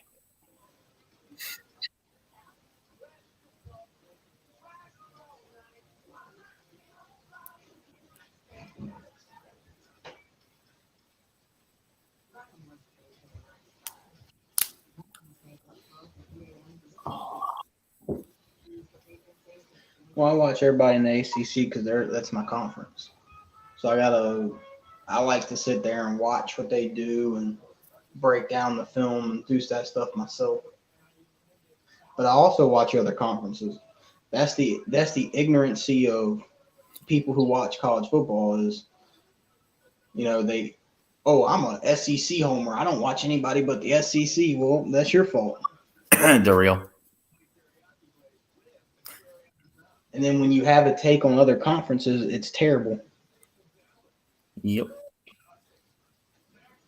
And see, I remember all this stuff when I was in Mark's chat. I was, oh man, TCU's gonna lose. TCU's gonna lose. When is the other shoe gonna drop? And it never dropped. Michigan fans, we're gonna run over them 40-0, and then boom. And then the first word out of their mouth was, that's a fluke. That's a fluke. Really? It's a fluke? You can't say it's a fluke when you lost the way you lost.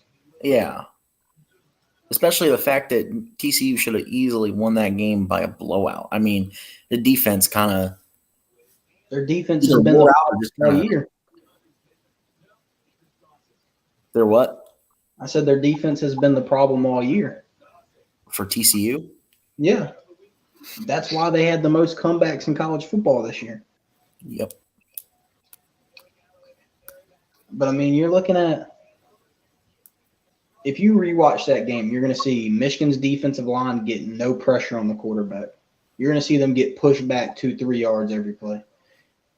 You're going to see their offensive line get zero push. At that, they go backwards more than they go forwards. Okay, so you're looking at an offensive line who was the Joe Moore winning best offensive line in the country, and they got zero push. Zero.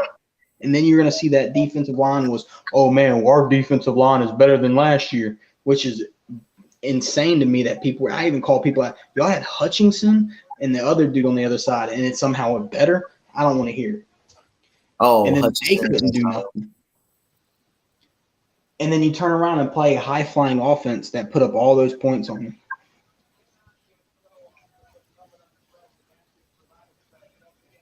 And I said it, JJ can't throw. And what he do? He threw 2 pick sixes. But yeah, and I said the same thing. But yet, I'm crazy and I'm stupid. I'm a lunatic. I just hate Michigan. No, if you look at the freaking tape like you do, he can't throw. When can he throw? The guy's wide open by 1.5 miles. Okay, he got lucky a couple times and threw into coverage. The throws looked spectacular. It would just happen to be on a dime. I mean, you're not consistently seeing him do it. Therefore, he can't throw. To throw a dude open downfield is not hard. You got to make sure you don't underthrow him. Other than that, if you don't overthrow him, you just throw the ball and he'll run and get it. Mm-hmm. It's like that 75-yard dime against Ohio State to Nichols or whoever it was. Freaking social media blew up, and everybody was like, oh, my God, JJ's a monster. He could throw a freaking bomb. Well, yeah.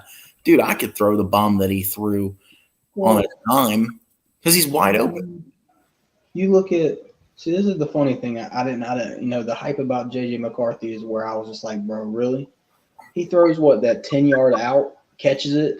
Y'all's DB can't make the tackle. Then your other DB can't make the tackle, and he runs for 70 yards. It's like, bro, he threw a 10-yard pass, and the receiver did everything. Yeah. If anything, that's more of an indictment on your team than, him being good. Yep. Tell you what, they had 2 good run plays, and then they tried to pass and had an awful dump off. Mm-hmm.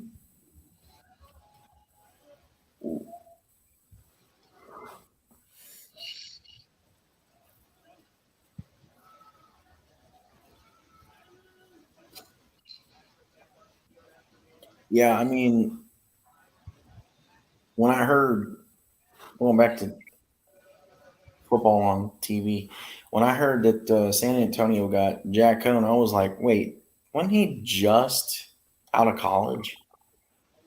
You telling me he was good enough to play amazingly in college for the teams that he played for, but he wasn't good enough to make a roster in the NFL? He didn't play amazingly in college. Yeah. Well, if Mr. You Know Who's still in here, I'm sure he would disagree, but I mean, I do agree. Sawyer probably knows better than anybody. He played it. He actually played football at Wisconsin. At Notre Dame, I think he played a year and then transferred out. No, he was out of eligibility after Notre Dame. So he went from Wisconsin to Notre Dame. Gotcha. Yeah, or if he did transfer out from Notre Dame, I thought it was the other way around. I thought he went from Notre Dame to Wisconsin. No, Wisconsin and Notre Dame.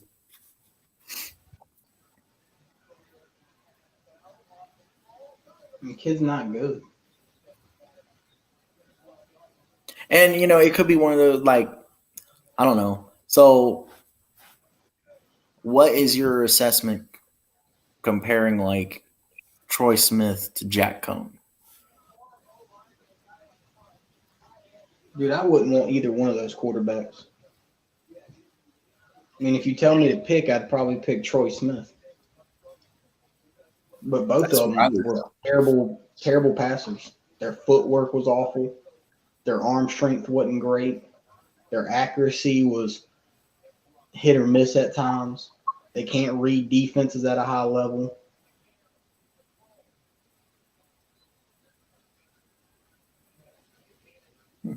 But at least Troy Smith could, run the ball if need be.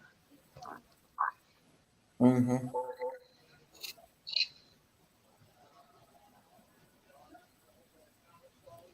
Why are we?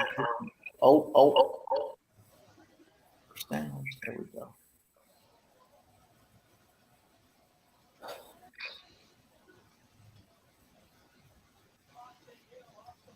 Uh-oh. That's a pretty good run. Oh, yeah. That's a nice breaker to the left.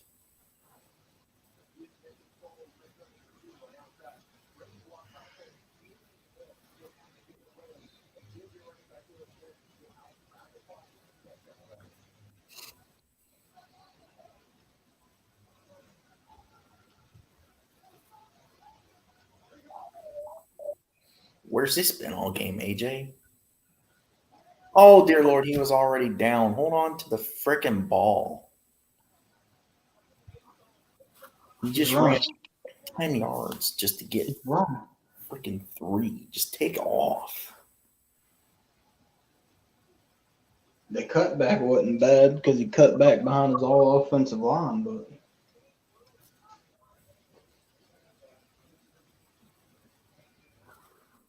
good night.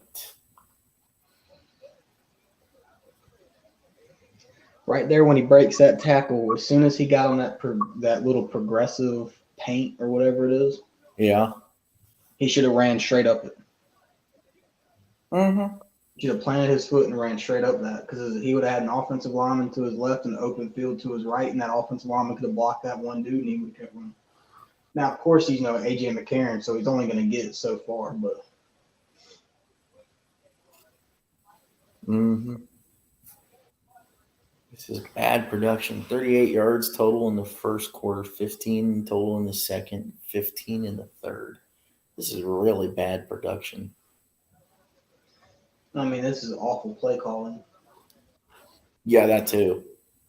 I mean, problem that people don't realize with play calling is you need a rhythm. Mm-hmm. You need plays that'll get your offense in a rhythm. I mean, we're just stuck with them all year, but I already don't think Anthony Betch is a good coach. If we get an XFL season 2, the Battlehawks need to get a different coach. I mean, this is awful because they just all out blitzed and they had no hot route. Mm-hmm. This is nasty.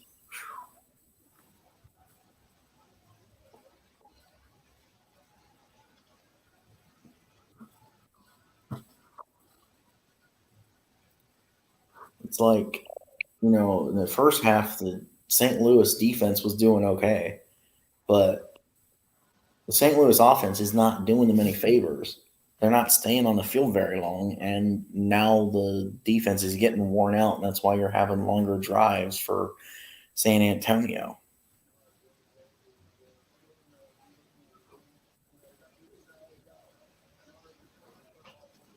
And the sad part is when you got the XFL and the USFL, the games, one of these products are going to be extremely bad because majority of the players are going to go one place. So let's just say the USFL is offering more money than the XFL. The majority of those players are going to go to one place. So. Mm-hmm. Well, it's like, I mean, the USFL rosters, I think it's them, only have 51 guys on the team. So you're seeing already guys that are being cut from the USFL going to the XFL just because they still want to play. And I think the XFL rosters are bigger. It's either USFL's at 51 or the XFL's at 51. And whichever one is, they've been making cuts the past few days. And the ones that get cut from the one league are going to the other. I mean, I don't know. I feel like, so in my opinion, I think spring football can work, and I think alt football can work. I just think they're playing at the wrong places. I mean, yeah, I think playing at the Alamo Dome is great for our San Antonio team, but you don't have the fan base built up yet. You, like, for example, okay, DC Defenders are playing at Audi Field, which is where DC United plays. That's perfect. Why? It's a soccer stadium. It holds like, I think max capacity, standing room only is like 20,000. So when when the league is averaging like 12,000 in attendance to 13, and maybe I haven't looked at the attendance for this game yet, but maybe like 17 for a game like this where it's two big name QBs. You want to play at the smaller arenas. I mean, or stadiums. And like, XFL people trash on USFL. Why? Because of the hub thing. Oh, we're playing in our cities. Only 3 of your teams are playing in their cities. Well, it's working. It's worked so far. I don't see anything wrong with it.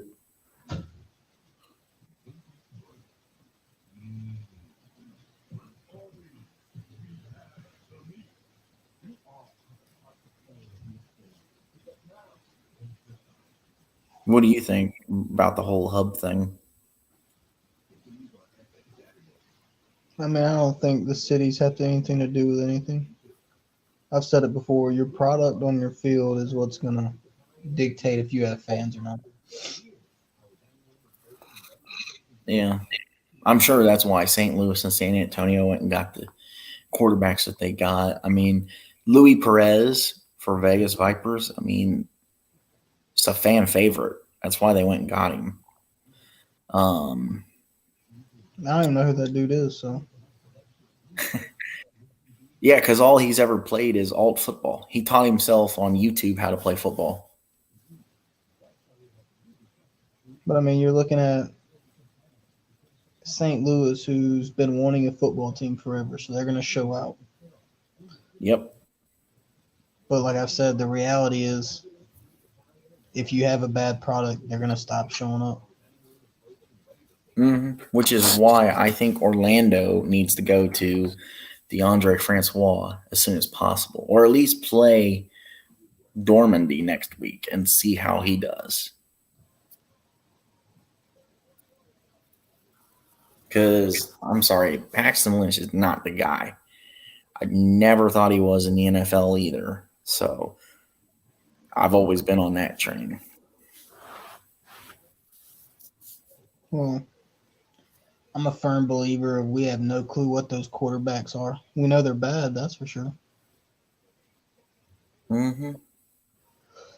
So the Broncos did not develop coaching. Those coaches did not develop talent. Those coaches can't coach talent. They could not protect their quarterbacks. They did not have great weapons to throw to. Pretty much, they went all in for those 2 Super Bowls they got with Peyton Manning.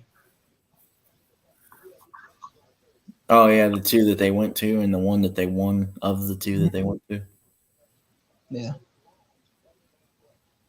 And it was like, ever since then, that team has been completely dog crap.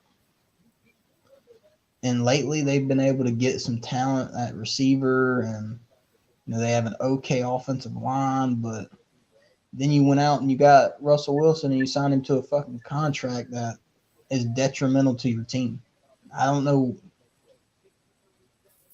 I don't know why you do that. Stupid move. Especially, I mean, if he can fit the system, great acquire, but stupid move with the contract that you signed him to. You wasted a lot of money, a lot of picks. Just like the Browns. The Browns are probably going to end up getting rid of Deshaun this offseason, and they signed him to a major deal. That was stupid. I don't think they'll get rid of him. The man played, 6 games? 5 games? 5 or 6. So the reality is they're not going to get rid of him. You got to at least give the man a chance. Yeah, a legit chance he should play 1 full year for sure.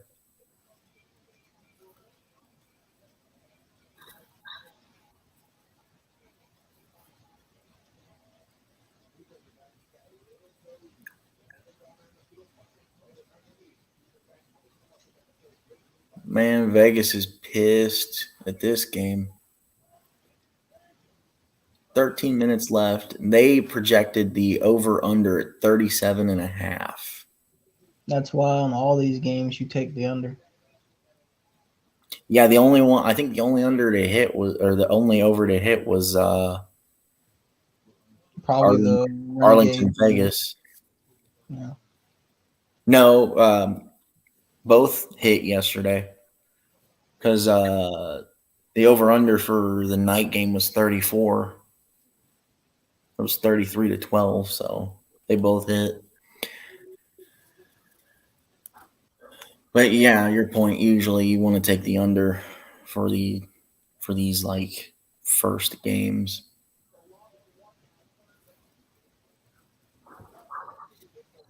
Landon Acres. Well, if I'm a betting man, I look at the Vegas and I think, okay, the Vipers are going to go over. I'm surprised they lost. I would expect them to go over just based on the offensive talent they had. Then you look at the rest of the teams and you go, man, I don't know about this one. And I know people are probably going to go over on Seattle because they have Josh Gordon, but you got Ben DiNucci at quarterback, an average at best quarterback, played for the Cowboys. He's in the alt football league for a reason. I mean, Vegas is more stacked than Seattle. I mean, literally, Ben DiNucci, an average QB, your main weapon is going to be Josh Gordon. Okay, shut him down by double teaming him and jumping the routes and stuff. And the rest of the receiving core is pretty average, isn't it? honestly don't know. That's the only thing people talk about is, oh my goodness, they got Josh Gordon. They got Josh Gordon. Well, see, that's the thing too. So, like on the defensive side, Seattle has a defensive lineman. His name's Samapama, and he had 2 seasons of eligibility left at Washington, I think. He forewent the 2 years of eligibility to take a stab and play in the XFL.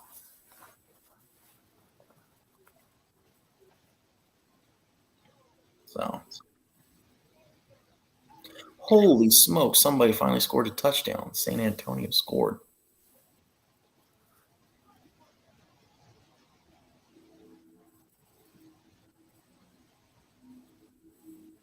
Yeah, I figured it was going to be San Antonio. They've gotten really close a couple times.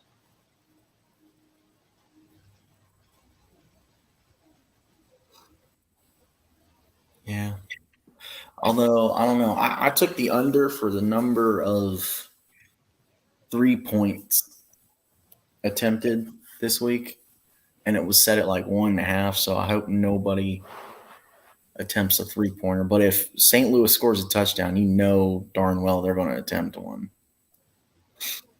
Yes. Stop them. That was a bad play.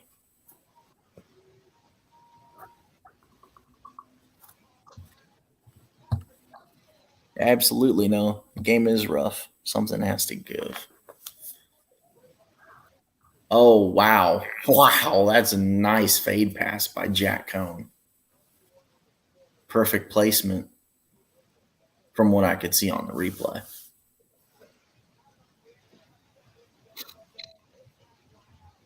It's kind of funny how they mesh NFL and college rules in the XFL. It was like you only have to have 1 foot in bounds in the XFL for it to count as a catch. Yeah, which is dumb in my opinion. If you want these kids to, like they're oh, this is gonna be a developmental league for the NFL, then wouldn't you want the rules to mimic the NFL rules? Yeah, I think the only reason they don't necessarily, and they do differ some, because everybody's talking about the NFL finally smartening up and taking some of the rules from the XFL and putting them in there.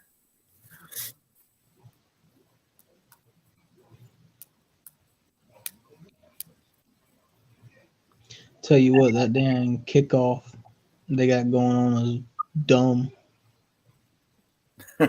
Well, I mean, I can see it from both sides. I mean, yeah, it does look kind of dumb, but it is for safety reasons.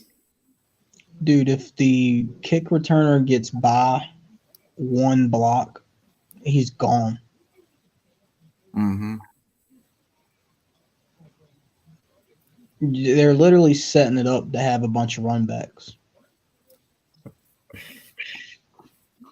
Yep.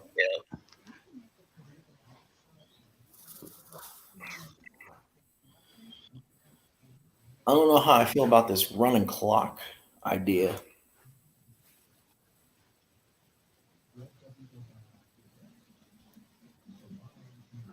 I mean, I get, you got to change some things to help speed up the game because some people look at that kind of stuff and it's like, I don't care.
I'm assuming the XFL is going to start their games after the USFL is going to start their games after the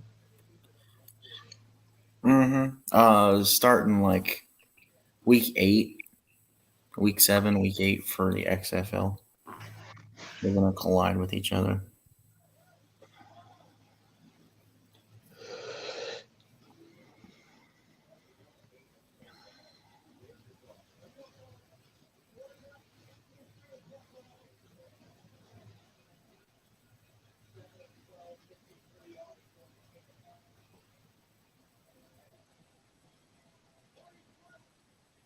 So the XFL, I tweeted out there's 24,000 people in attendance for this game. Holy crap. Uh-oh. What? Can he go all the... Nope. Oh, wow. That's a big broken run there. Wow.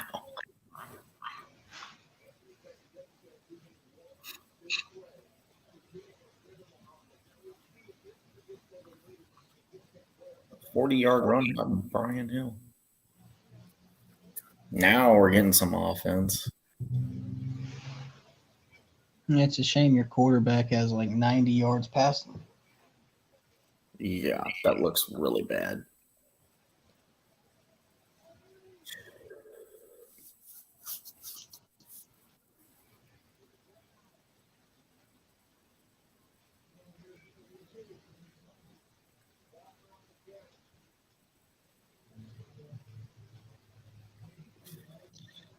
Oh, Anthony, where's this been all game?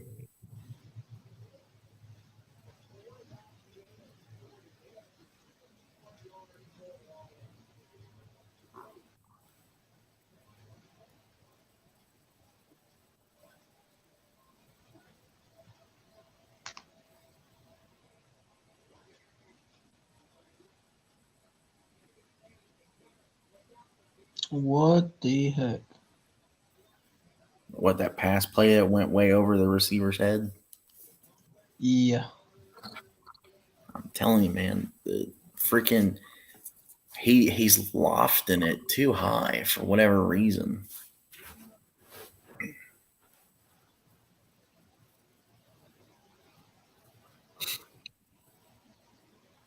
Oh! No flag on that?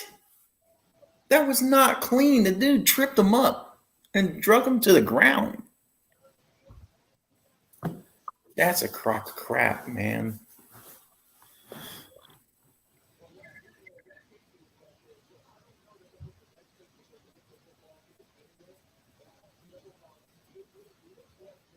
I don't know. Looking at that replay, it might just be bad placement.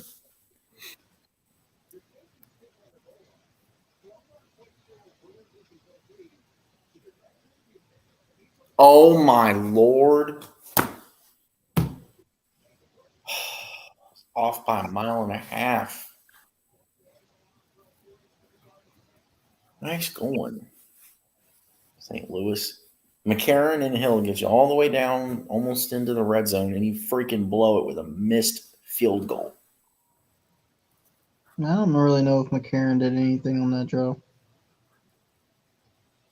True. I think it was more all Hill on that drive.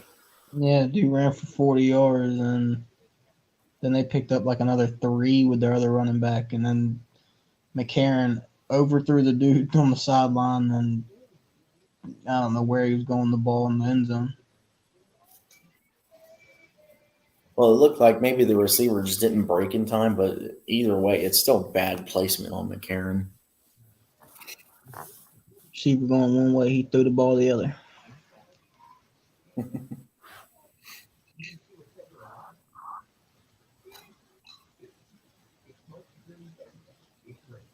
Tony Romo. I see enough of you already. Gosh, we just get off the TV screen. Oh.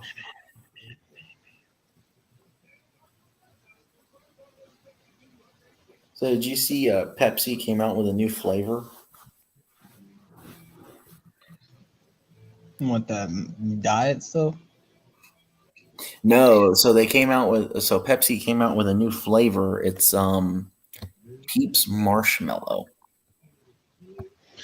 That sounds like it could be terrible. I haven't found it anywhere.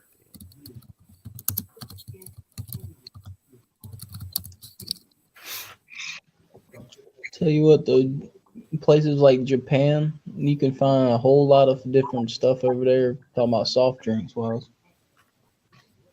there's like 40 something flavors of Coca-Cola over there. Oh yeah, for sure.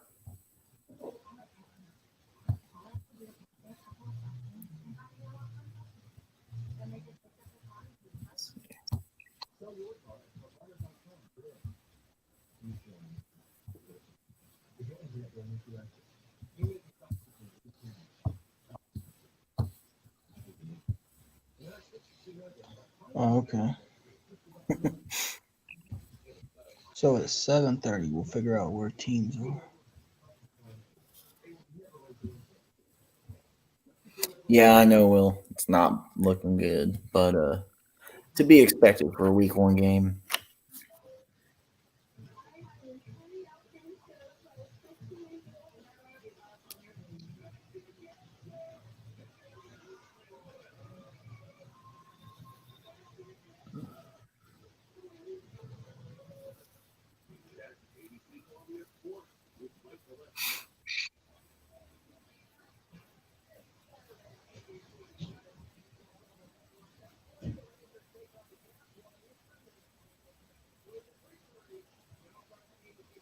Oh my gosh, everybody's doing the wave.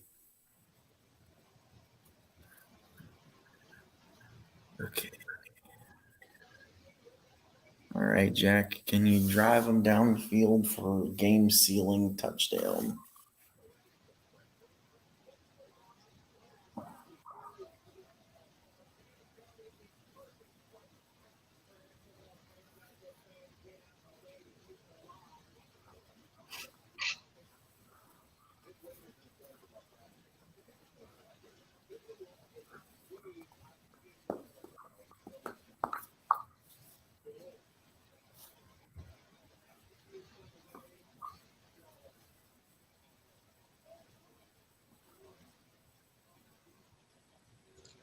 Oh, it's mango. What is Pepsi mango. Pepsi mango?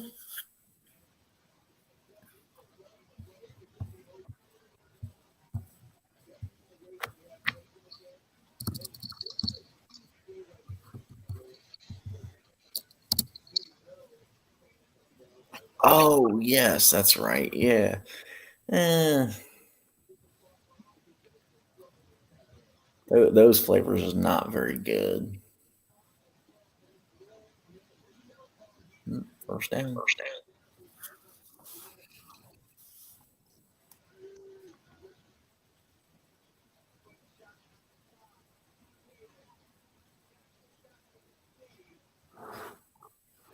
Oh, they're only going to be $120. For what? Jason Tatum's new shoes. He's coming out with some new shoes. Well, he's coming out with his first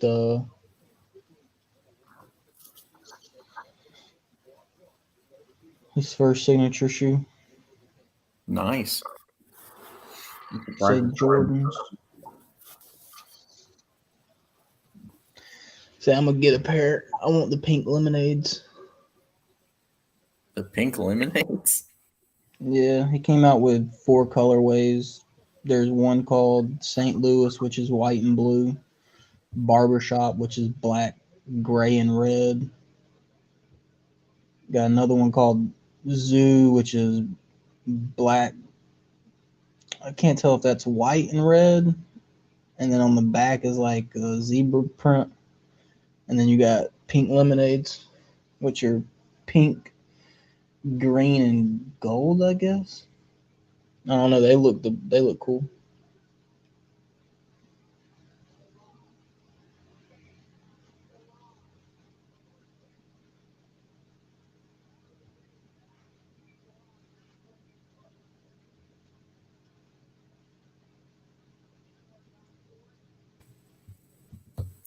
Oh, okay.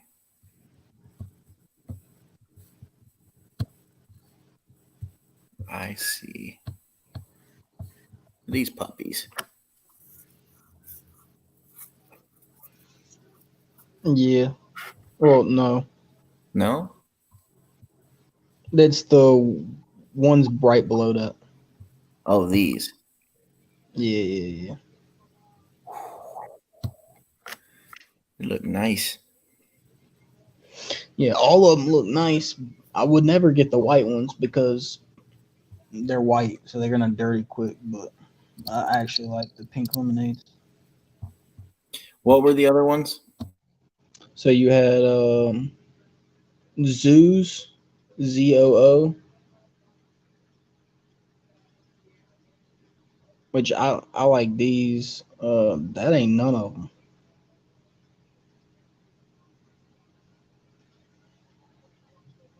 They're right. Yeah, I guess they're right there. The no below that. Go down. Keep going down.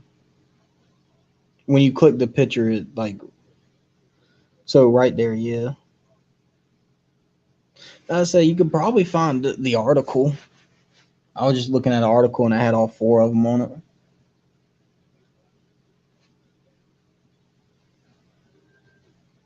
Yeah, let me see if I can find the article. Hold on. Because that's probably an easier way to see all of them. Yeah, I just looked up Jason Tatum's. They're called Jordan Tatum ones. So just look up Jordan Tatum ones. And I mean, they're articles from just about everybody out there. I looked at the new hip hop article because it said there was a release date. And it has them all on there, but I didn't see the release date. It has the price, which is only $120, which is great. Oh, okay, I see it here now. April 7th. Oh, so they're releasing at different times. Okay. So the pink lemonades are going to come out June 20th.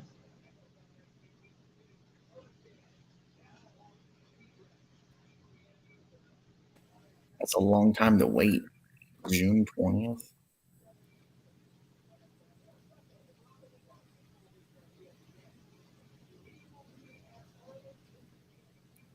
Those are the zoos in his hands. Yeah, right there. That's the little tweet. I retweeted that tweet. That's a nice those are some nice shoes though.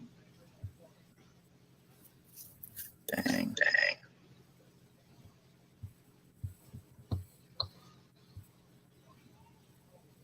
And San Antonio goes up 15-3. 3 minutes and 2 seconds to go in the game. 48-yard field goal. See, I want the St. Louis ones, but they're just white, man. They're just gonna get dirty so quick.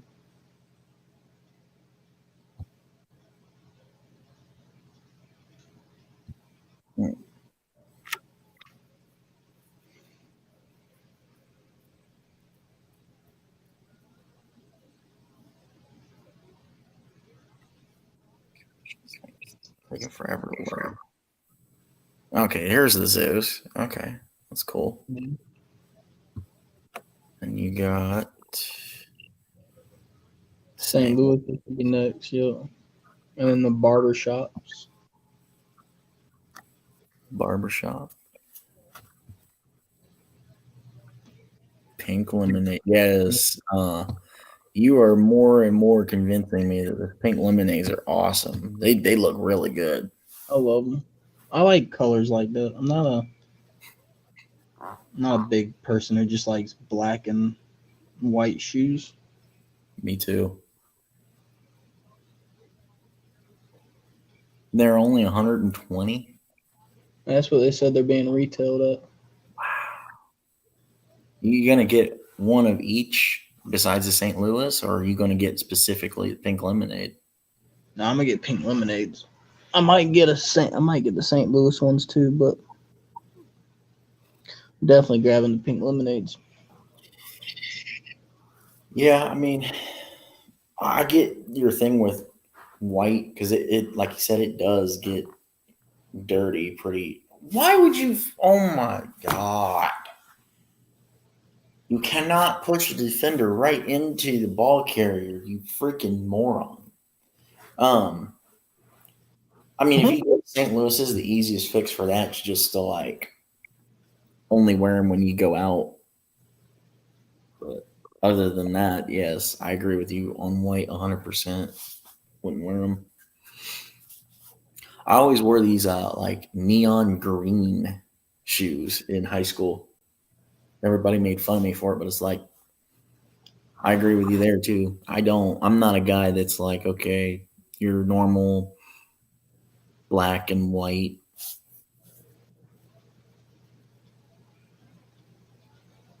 I like the crazy color schemes when it comes to shoes.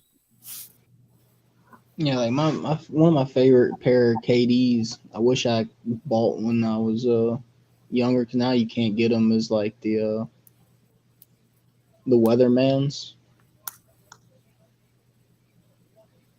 He also had a pair for Christmas that was like a candy cane. That was a pretty cool. Oh, that sounds dope.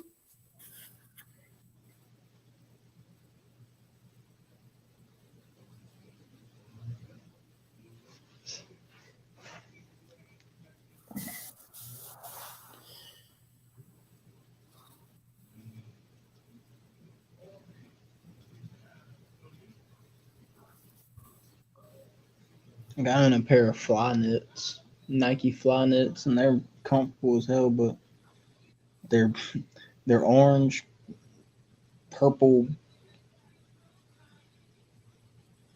orange, purple. They're like a whole bunch of different colors put together. Sounds cool.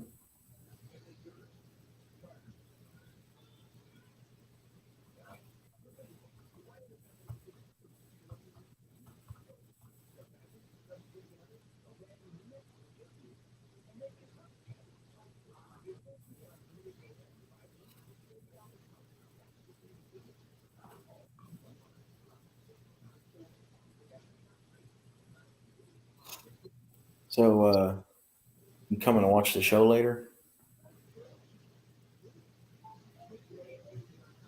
Yeah, it should be.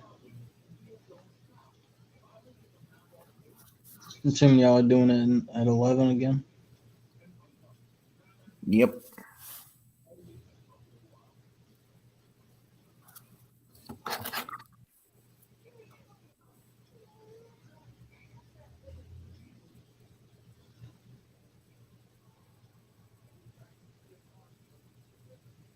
There's an argument on what to do it on because, like, Will wants to do XFL recap, see if we can get subs that way, but Austin wants to do like basketball.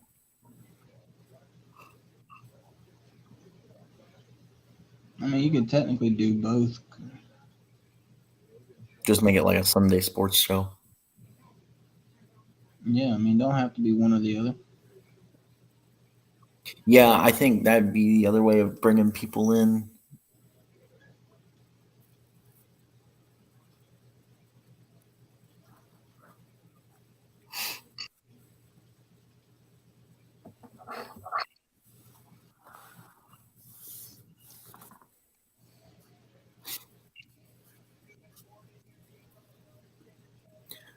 I think for Heinz Ward being a first time coach, this is a halfway decent performance from San Antonio.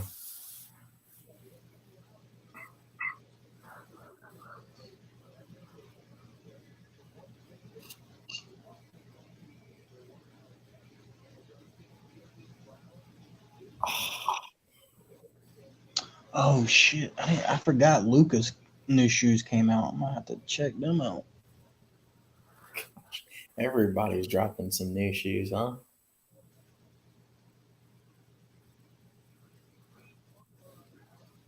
Mm.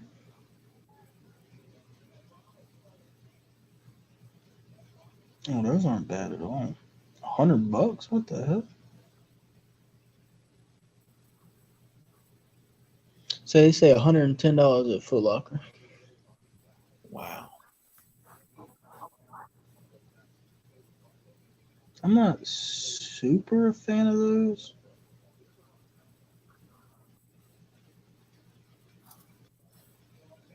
But I like the colorway of that blue one though. The all reds and the blue look pretty nice. Oh, I like those white ones though. White, pink, and teal.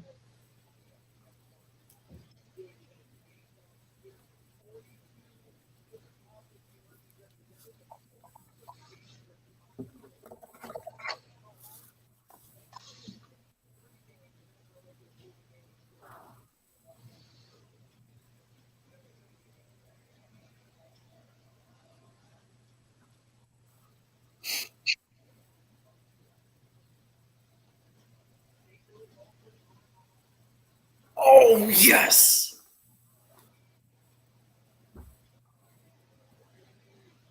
Nice. Freaking 96 seconds to go in the game, and now St. Louis is getting some rhythm. McCarron just threw a freaking bomb. Yeah, it was nice too. Heck of a play by the wide receiver, though. Oh, yeah. Bad placement on McCarron's part. Oh, my gosh. He just took a sack. Yeah, bad placement because if it comes any later, he's out of bounds when he comes down with it. Dude, I didn't see these. I know Ja came out with new shoes, but dude, the Nike Ja ones, day one. Oh my goodness, those are amazing shoes.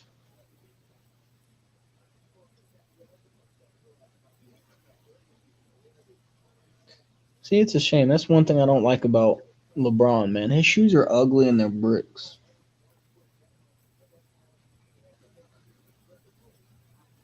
I How think are you the best basketball player in the world and you got some of the ugliest shoes I've ever seen? yeah, they can be kind of ugly. I think he's gotten better over the last couple years, but dude, they're awful.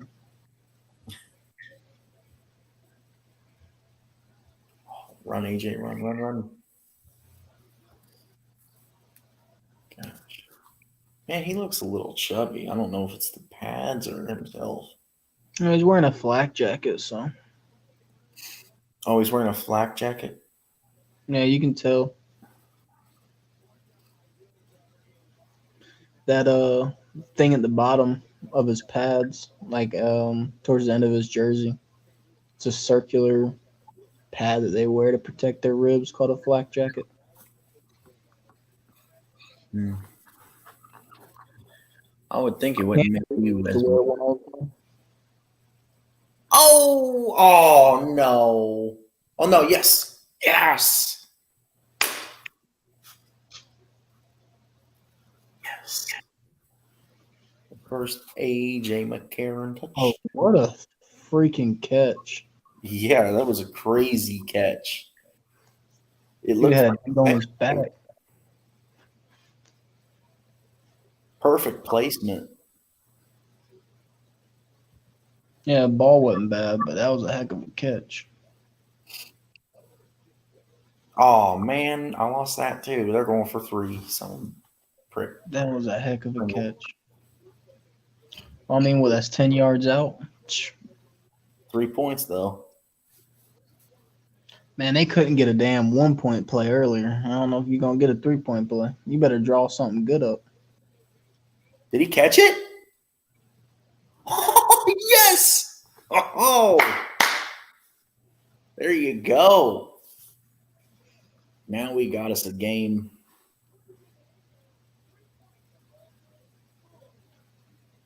That was a decent throw. That was terrible coverage, though. Mm-hmm. That dude was standing next to him was like, man, he ain't going to throw that. And he threw that.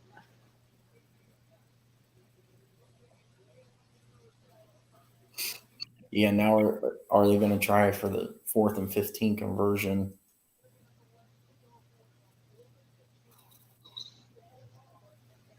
So wait, if they get So now that they they convert 4 and 15, they get the ball. It looks like. Yeah, if they convert the 4th and 15 and go for it, they keep the ball. If not, San Antonio gets the ball.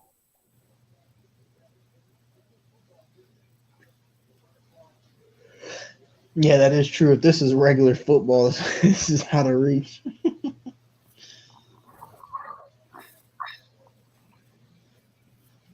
I think some of these rules are gimmicky, though. I mean, some It of might them make are. exciting football to watch, but the NFL ain't never going to do this. Oh, no. They'll never do this. If they start doing this, you might as well turn it into a freaking flag football league. Hey, some of these 7-on-7 flag football leagues be exciting to watch. Oh, yeah. You ever watch like the A7 league? on YouTube. Step up, roll, throw it. Oh, he got it. Yes. With 2 feet. Oh, man, it is nice to see the freaking Alabama AJ McCarron again. Bro, that dude was wide open.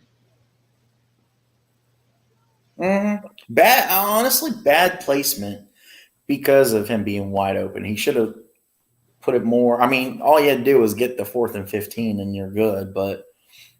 Dude, he was wide open. It was funny watching the toe tap because he was so wide open. It was a good play design, but what the heck was the defenders doing that? You just left the dude wide open. It's crazy to me, though, that they get to do that on the 25. So now they're like instantly in field goal range. Almost.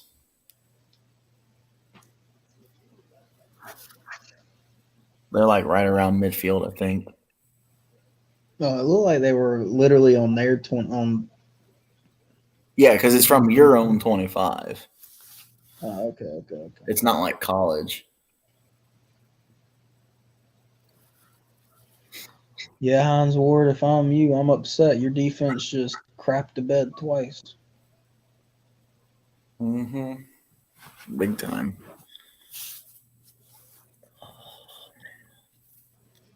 Ain't nothing you gonna do on that 6-6 pass for a touchdown, though. But you could have shaded over for that tight end on that 3-point conversion, letting him just sit like that.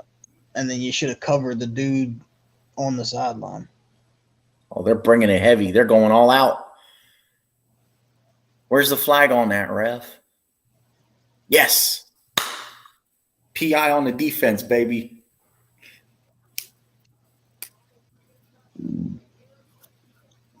That should be pass interference. That should not be a flag. You don't think so? That ball was 6 yards out of bounds. How you gonna catch that? Oh, they got him for roughing the passer. Okay. Well, they finally called. McCarron took one heck of a shot earlier in the game. They didn't even call it, but I see why they did. He launched up, and he was still in the air when he made contact with McCarron. The throwing lane. Then that explains it because, I mean, to your point, that ball was really high and it was like way out of bounds. So, oof. Yeah, I was say you can't throw a flag for pass interference. That ball was thrown to his bench.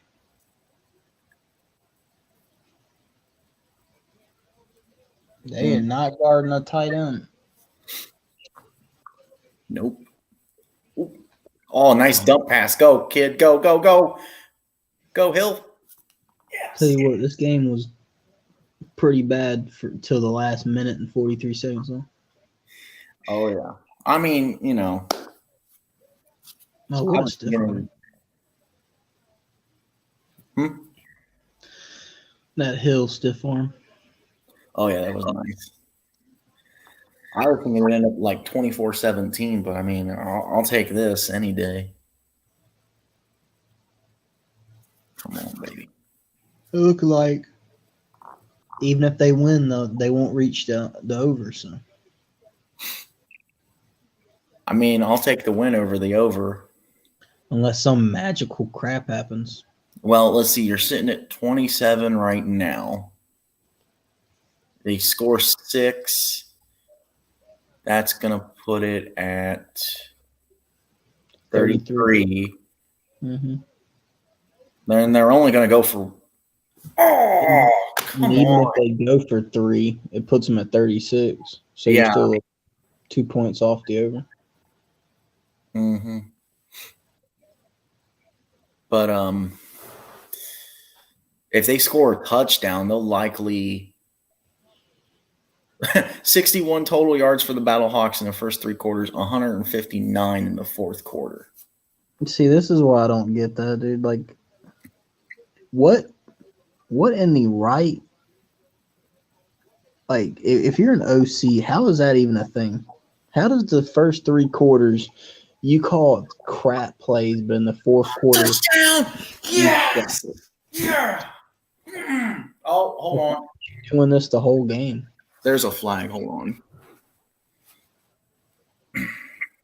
So while we wait for this flag call, what were you saying? I said, if you're an OC, how can you, like, it just makes no sense. 61 yards to 3 quarters. And then you get an And all of a sudden, in the last 2 explosion. minutes, you put up 150. Like, why didn't you just scrap it at halftime and say, all right, well, we're just going to Do something completely different. Yeah. Yeah, I don't know. All right, what's the flag on? Tell you what, man, just like in college, them seam routes. What does that mean? He's waving the flag. Oh, they're picking it up. Oh, they're picking it up, and they gave him the touchdown. Yeah. Okay. Just go for one, St. Louis, because it's from the 2, and it makes it a 4-point game. That forces San Antonio to drive basically the length of the field to get a touchdown. Yep, they're going for one. Please get this. Did you see the tweet from the NFL recently? Oh my Lord, and he didn't get it. All they need is a field goal to tie the game, but there's only 16 seconds left. You remember the play that Philly used constantly in the Super Bowl with the QB sneak, and it's like a sneak dive? Yeah.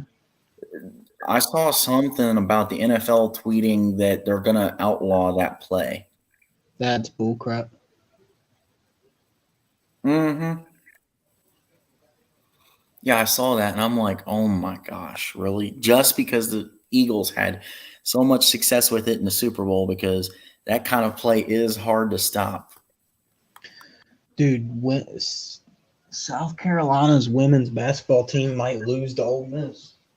Oh, that's going to make Indiana women's team #1 because they slaughtered Purdue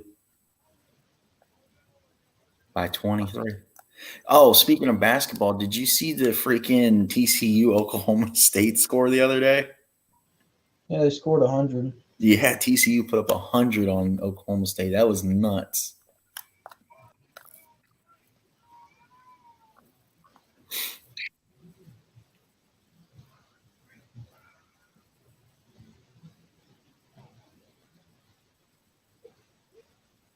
You know, your theory about returns for touchdowns would be a really bad thing right now. I mean, all you gotta do is make about one dude, and you're off and running if you're fast. There we go.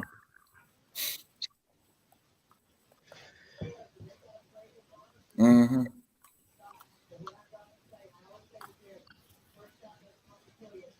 I mean, it looks to me like McCarron's getting in his groove now, but it's like, why didn't you just to your point, just make the adjustments at halftime to put him in his groove? You're making adjustments after the freaking second quarter, bro. Mm-hmm. You had 15 yards in the second quarter. Like, what? Okay, so South Carolina's tied the game. It's 55-55 with 24 seconds left. Ole Miss has got the ball. Dude, if Ole Miss pulls off this upset, oh my goodness. It's going to be crazy. 26-0, #1 team in the country versus an unranked team.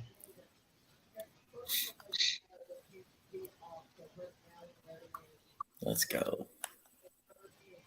St. Louis covers the spread.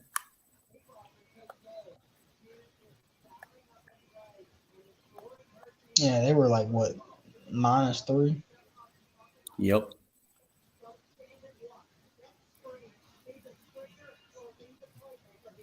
Girl wearing a Gucci jacket on the sideline.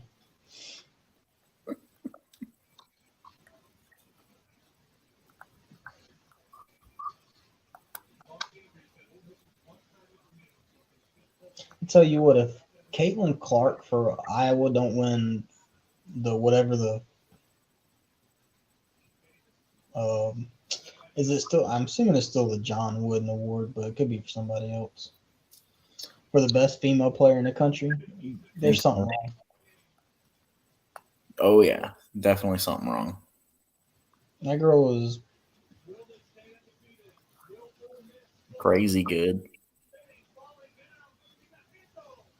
yeah, ridiculously good. Wow. They just shoved the girl to the ground. South Carolina did. Ole Miss did not get the call, and they gave South Carolina the ball.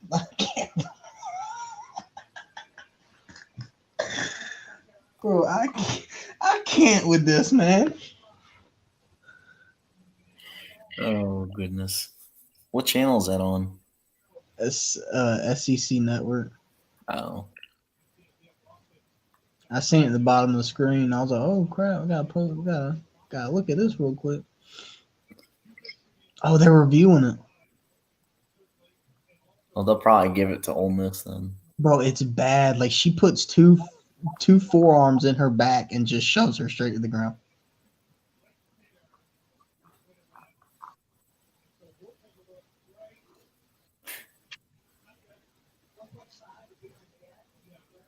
They said they're reviewing the clock. The clock. That's a shame, man. Wow.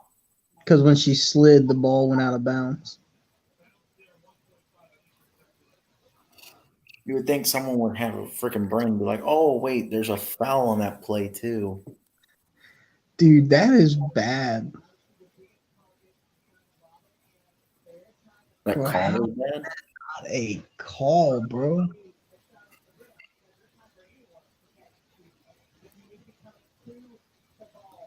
$18 of 26 for 186 and 2 touchdowns. Fourth quarter alone, 11 of 14, 133 and 2 touchdowns for AJ. Yeah, the last 2 minutes of that game was really good. It's a shame that it was a snooze fest through the whole first half. Oh yeah. And what's her name's missed 2 field goals too, so they should have won based on that.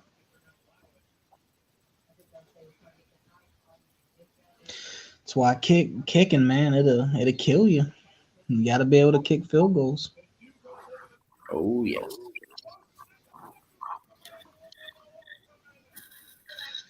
That's crazy, dude.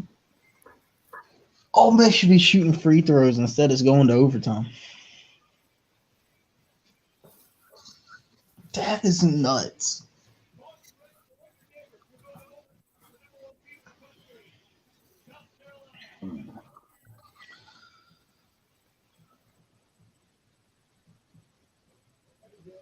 So are y'all gonna? I'm assuming you're gonna be doing a watch along for the other game too. I'm thinking about it. I'm trying to figure out if I would get more views doing that, or the way Mark does games where he just does like a halftime show. But I'll probably go ahead and do the other game too. I mean, if you're gonna watch it, might as well. Yeah, I'm just trying to figure out how I can because I'm sitting here with it muted. So I'm trying to figure out how I can sit here with the volume on and not get. I mean, I had my volume on. It just, then you can't be super loud. You gotta have it loud enough to where you can hear it.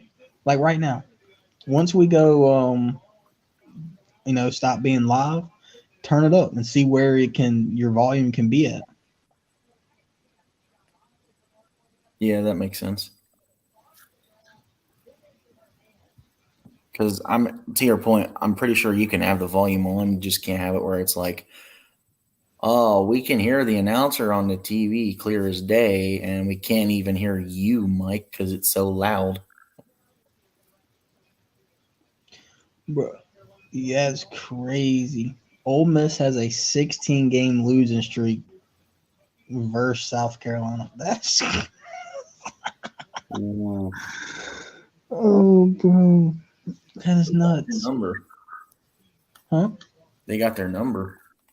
Yeah, That's 8 years. Uh-huh.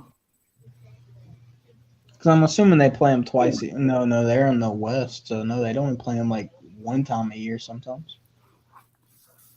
Buescher is leading the Daytona 500. Not that anybody cares. Yeah, did you see Trace Jackson Davis came out and said he's leaving? After the season's over? Yep. He will not return to Indiana. Wow. All right. Well, then I need to put a slide in for the show. That's crazy. Which is what I was telling Jeffrey. If he's smart, he leaves. His draft stock would be high right now. Yeah. Basically, what I got from that whole conversation was Jeffrey agrees with you. He just can see the positive that he brings Indiana. So he'd understand if he does, but he doesn't want him to. Which, I mean, most fans are like that when that kind of stuff comes up. Well, I mean, there's nothing wrong with that, right? But the reality is, if he wants to have a chance at the NBA, you do it while your name is relevant. Because, like I said, if he comes back, he's a year older. There's a chance. What if his numbers are not as good as they are this year? Then that, so Yep. That kind of screws his kind of draft. got to strike while the iron's hot. Agreed, 100%.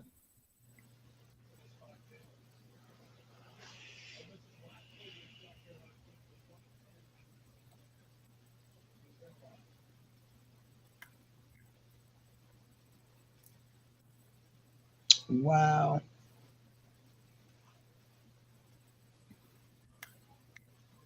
What?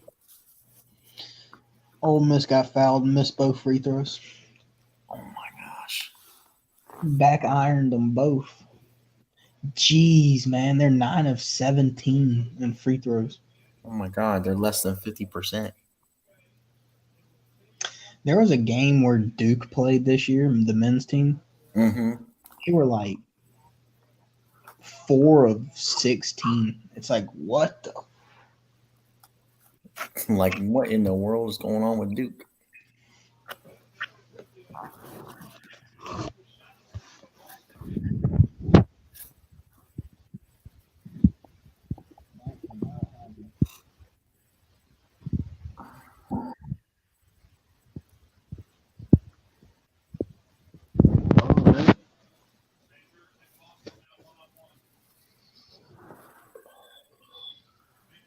They probably should wrap up. Who, me? Yeah. Yeah. 3-hour live stream. Yeah.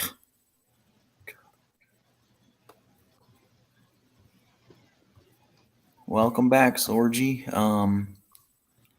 Sorry that we're about to end this one. Appreciate everyone for coming in, checking us out. We'll be back for the last game of the week, the Seattle Sea Dragons at DC Defenders tonight, 8 o'clock. So, yeah, you got the time. Make sure to come back here and hang out with us as we just hang out, talk everything. And, yeah, if not, see you tonight for the Young Guns. So everybody have a good rest of your night. And we'll see you at some point. Bye, everybody.